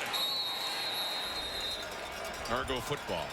Jack Cassar at a Carleton University coming in on special teams, and Jeff Reinbold, well, they tried, seeing if they could maintain possession, but now with that and Cassar getting at Argo football in Ticat territory. Argos. The hands team out there, but not necessarily the guys you want catching the ball, but good job by the third-year linebacker, Jack Cassar. Lorne Park High School in Mississauga. Something of a traditional football powerhouse in my hometown. So from the Hamilton 40 now back to Ouellette. And a lot of pressure in the Ticat defense now, especially given the field position. Needing to, well, let's face it, given where they are on the field, if they can just hold the Argos to a field goal, keep it a 2-score game. Yeah, prepare to say the names Ouellette and Harris. A fair bit should the Argos be able to sustain this drive. They looked at just grind it out.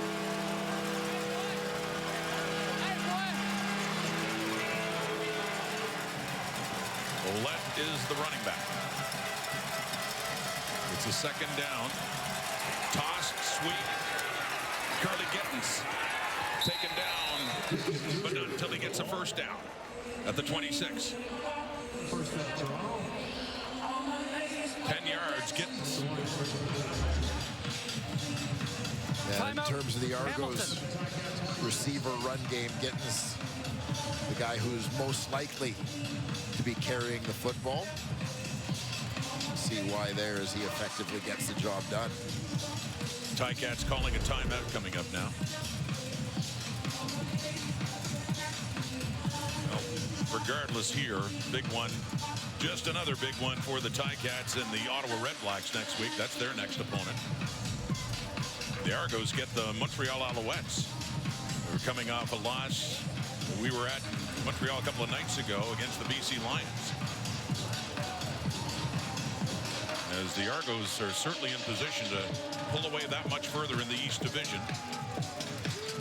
Leading by 4 points in the standings over the Owls. And in position, as said, with 3:38 in the clock to improve to 9-1 and make it a 6-point lead. And people may question the decision by Hamilton to go for a short kick with about 5 minutes left as opposed to trying to kick deep, pin the Argos, maybe get a shorter field, take advantage of that field position battle. But bear in mind, they're against the wind. They're not going to be able to kick the ball that deep on a regular kickoff. Ouellette is passing it into the end zone. Touchdown, Dejon Brissett. We've seen A.J. Ouellette score them on the ground, and now we've seen his first CFL touchdown pass. Well, when I suggested that we might be calling Ouellette's name a lot down the stretch, I did not anticipate that it would be as a passer. Tell you what, it'd be awfully hard to sack that quarterback, wouldn't it? And in all honesty, I'm a little bit surprised to see the Argos with a 2-score lead in the game show that play in a situation where you feel like maybe they could save that one for a time when they might need it a little more, but perhaps something they had diagrammed specifically for Hamilton. They take advantage of it.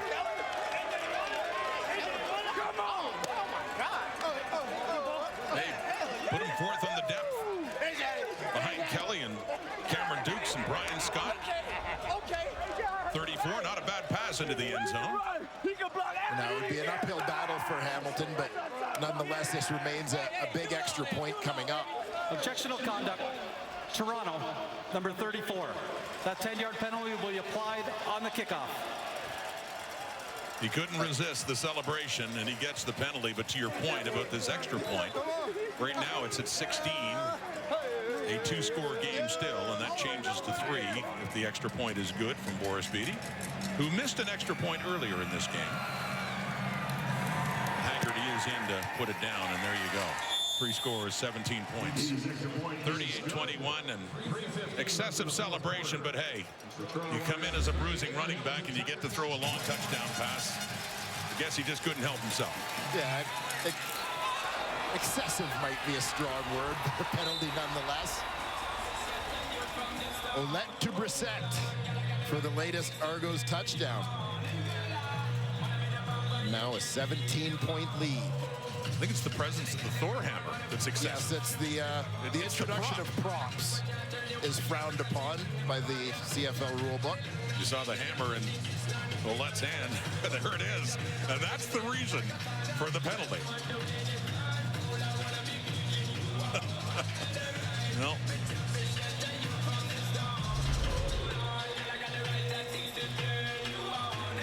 A big drive and touchdown there for the Toronto Argonauts as they look to close things out. And the latest edition of the Labor Day battle here in Southern Ontario. And the Argos, who just couldn't buy a win here on Labor Day Monday, regardless of the record, from the time the stadium opened up back in 2014, finally breaking through last year. That was the first time they had won in this stadium, and of course it's a tradition that's been dominated over the many years by the Ticats. Always their home game, but this is closing in on 2 in a row for the Argos, visiting Hamilton, looking to come away with a victory and improve to 9-1.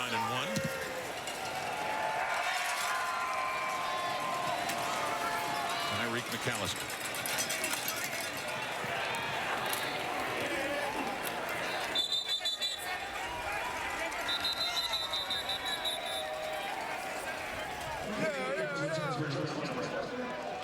Who's on it? Do they want him back? No. You gotta put that on. Number 1, baby. Number 1, baby. In the hammer.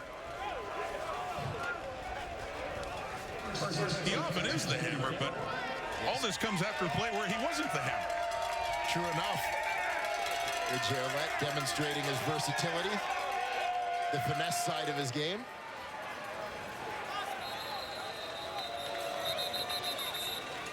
Just down the road, down the QEW, and Ticats fans, as they see Argos Rock, might change a couple of the letters on that second word, but that's another part of the tradition. This is the 3-minute warning.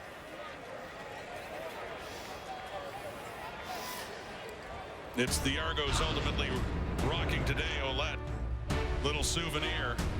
Hey, the hammer caused a penalty, but for the double blue, it's worth it right now, especially that guy. Yeah, coming off a touchdown pass.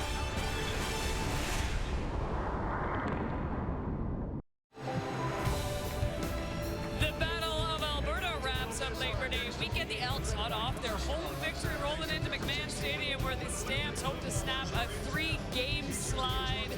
Elks Stamps coming up right after the Tiger Cats and the Argonauts. Ron? All right, thank you, Kate. The Ticats had made it a little closer earlier in the second half, but Toronto really pulling it away now. And the latest, a touchdown pass by A.J. Ouellette to Dejan Brissett. 38-21 ball game now as the Argos look to go 3-0 in the season series against their rival down the QEW. Both teams staying in the East next week, as mentioned. Hamilton going to Ottawa, and the Argos going back home to host the Montreal Alouettes.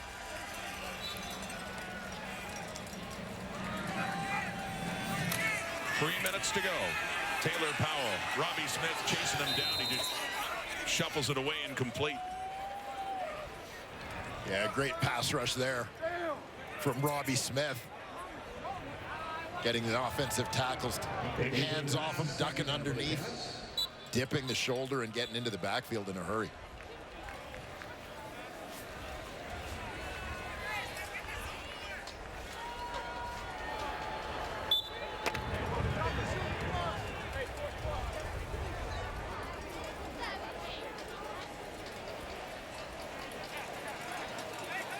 Second down at the Hamilton 34. Powell runs out of time again. Deontay Knight. Oh, the ball comes out. It's Arimolade with it. Valerian Arimolade and taken down at the 15. That ball was taken away, and the units will change again on that turnover. Well, you can see that Argo's defensive front recognizes that in this situation, there's no chance of Hamilton running the football. They've got to throw it to get down the field. Combination of time and score, obviously. And so that defensive front has just had their ears pinned back coming after Taylor Powell. That time they got to him and the ball. So it's Deontay Knight going in and Powell and forcing that fumble right there. And Arimolade, mentioned earlier, their sacks leader, who has 1 sack in this game, and this time a fumble recovery, and takes it down that much closer to the 16. And an Argo team completely in control. Hell no! Hell no! Deontay Knight, former Metris Trophy winner, is the top lineman in Canadian University football. Cameron Dukes, the quarterback, first year out of Lindsey Wilson. And he hands it off to another reserve, Dan Adeboboye, backup running back, plays special teams, and so the subs are getting their chance, Dwayne, late in this game. Dukes got a chance after Chad Kelly got hurt in Calgary a few weeks ago, went 8 for 15, 63 yards, no touchdowns, 1 pick against the Stampeders. Getting not necessarily the same kind of reps that he got in that game, middle of the game, a little bit different situation, obviously.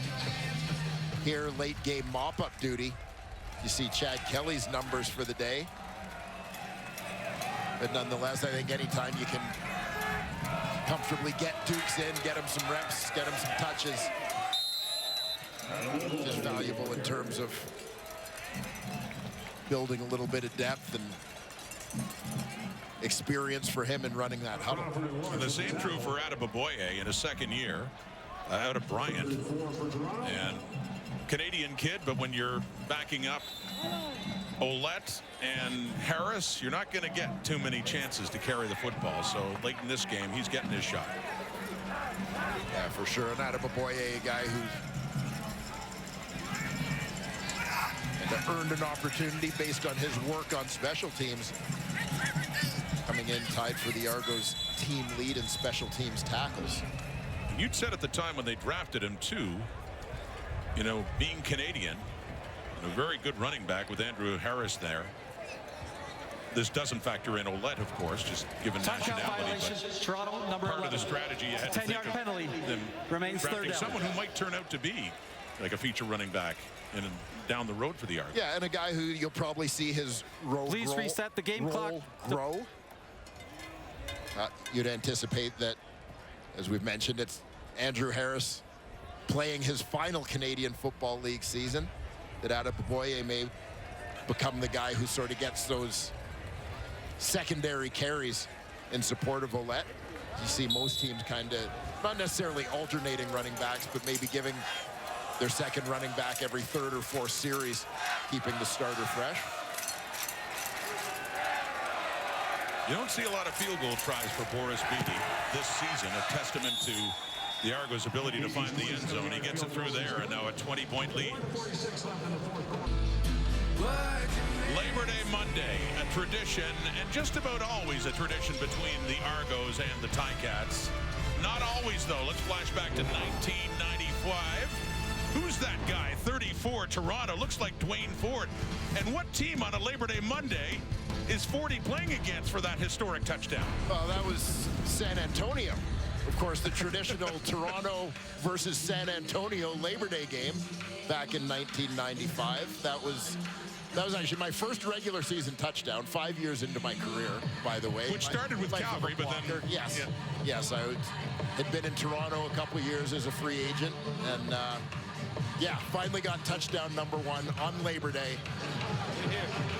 San Antonio. Apparently what happened was both teams, Hamilton and Toronto, the Argos felt that Hamilton always got to host on Labor Day. The Toronto organization was fighting for a home game on Labor Day. The league says, well, you've got it, but you're not getting Hamilton. San Antonio. There you go. And for those who like obscure trivia questions, yes, we're going to ask that one down the road. Against what team did Wayne Ford get his first CFL touchdown? By the way, San Antonio, had they not been in Sacramento before? Is that not they where were in Sacramento? They moved to San Antonio in that final year of U.S. expansion in 1995. Yes, led by quarterback David Archer, who, as I recall, was, you know, he'd played in the NFL, but was a good CFL quarterback. He was very good. A team from the past in the Canadian Football League, Labor Day Monday, 1995. There's Sean Thomas Erlington, and there is fourth-string quarterback A.J. Olette, whose day is done, it appears, for both running the football and passing it. Yeah, got to ice down the arm after that touchdown throw.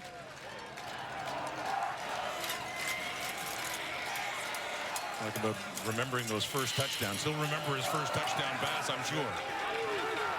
Coming here is Hamilton back with the football, and that's McAllister and Royce Mechie, and you know, the ugly part of the tradition, and we've seen way worse, a peacemaker there, Keandre Smith raising his hands. Yeah, temper's starting to flare, but we have seen, as we talked about, far worse than this in other years on Labor Day Monday. Oh, no question. Between two teams that don't exactly like each other.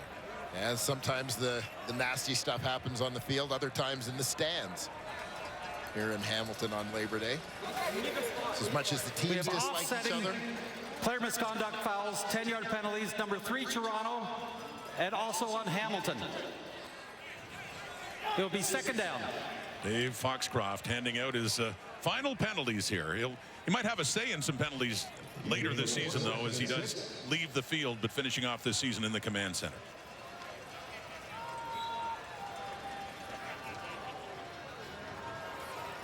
Ticats about to fall to 4-7 now.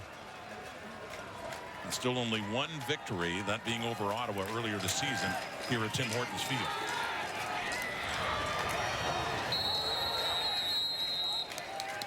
Richie Sindani with his first catch, getting in on the action now late in this game. From the University of Calgary, former Stampeder. Sindani brought over in free agency this year. Suspect Bo Levi Mitchell might have had a little input into that signing.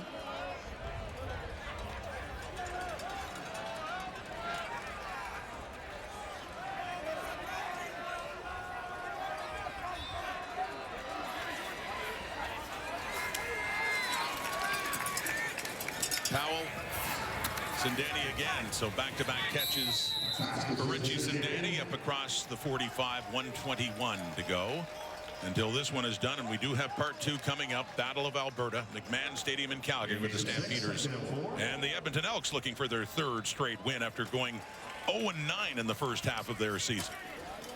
Yeah, it should be a great battle out there, and particularly if the Stampeders are able to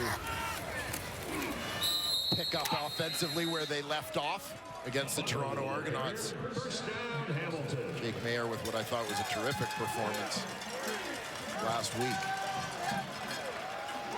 Really was a lot of 70 points on the board in that game with the Argos, and they had beaten Toronto earlier. As mentioned, their only home victory this season came against the team that's only lost one game this season, Toronto. McAllister breaks a tackle, gets a first down, 55 seconds to go. It had already been the best start to a season for the Toronto Argonauts. Ryan Dinwiddie in his 3rd season as the head coach of this team. Grey Cup champion last year, but definitely at 9-1. That's the best in the history of this long franchise through 10 games.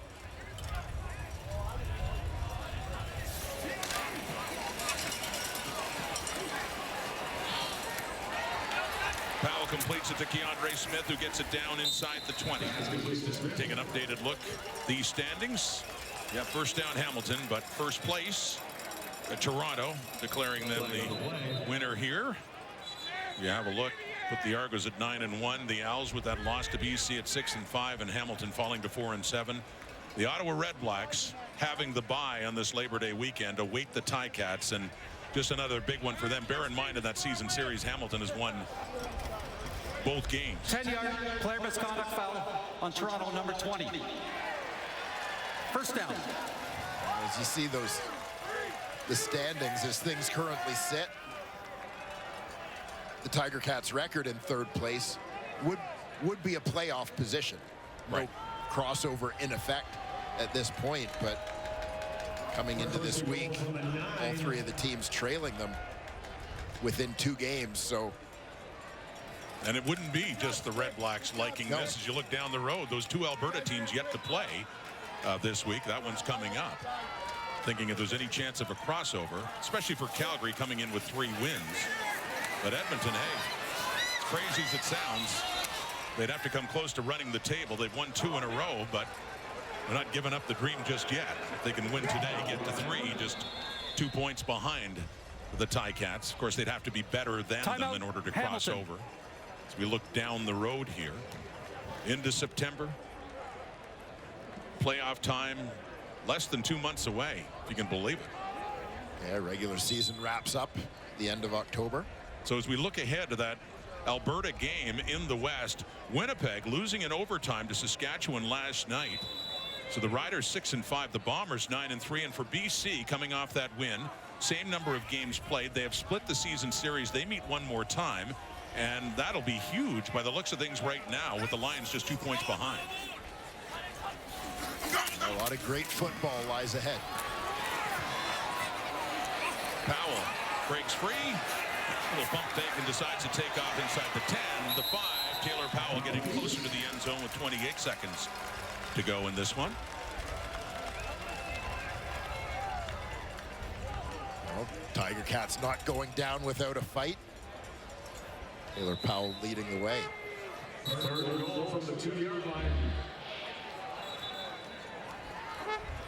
The continuing education, too, of Taylor Powell, who got his first start in the CFL against this very team right here back in week 7.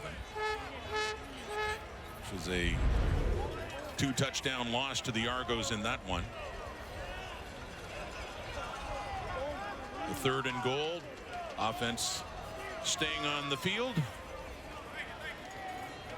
28 seconds. Good. Bo Levi Mitchell in his first year with the Ticats, but they spent most of the season, unfortunately, in this situation, standing and watching with injuries, 2 different ones. One he suffered against Toronto back in week 2, and another one later against the last play against the Ottawa Red Blacks.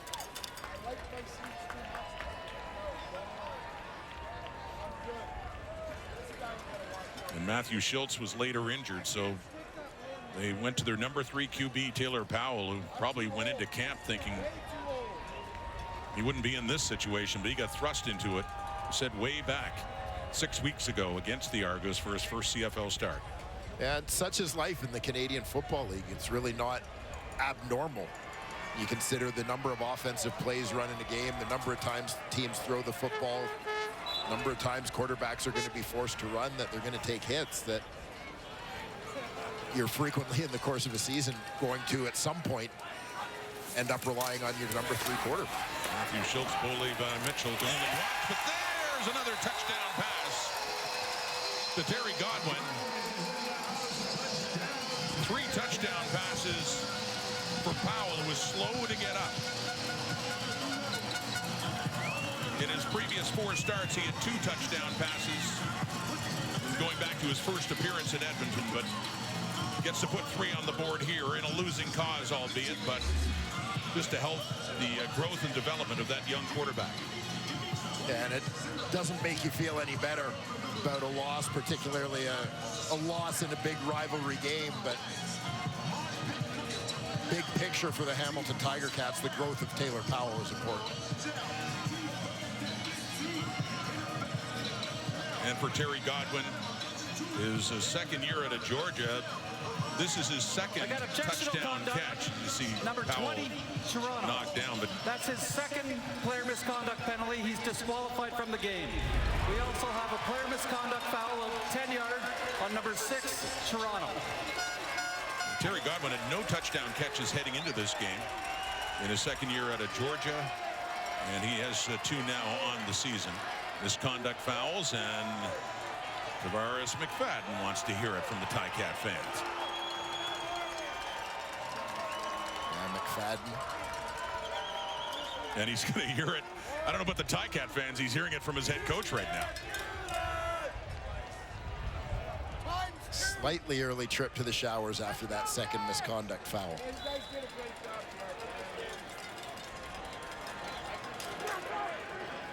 Point after for Mark Leggio. Make it a 41-28 game.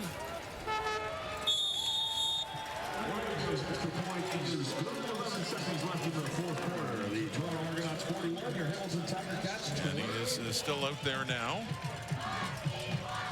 Is Tavares McFadden. Not hitting the showers yet. The whole team will be very soon with another victory under their belts.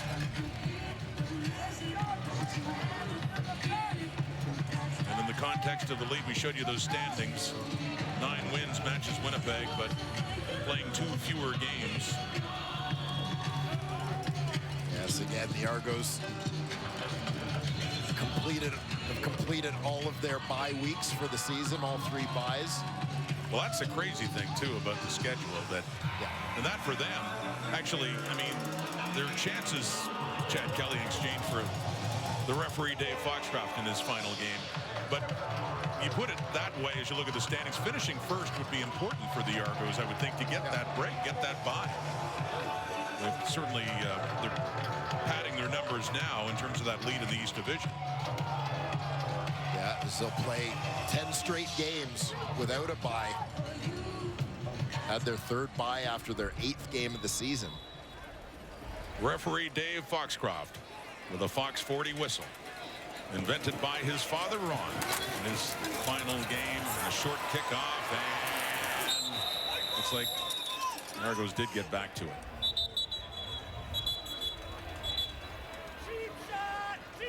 Tiger Cats had a shot at it there, but unable to secure the ball. Benoit Marion coming up with it there. So this game coming to a close. The Argos with the ball and can just take a knee in another victory. It was Brissett coming in and couldn't hang on to the ball, but of little consequence at this point, and Marion does get the recovery.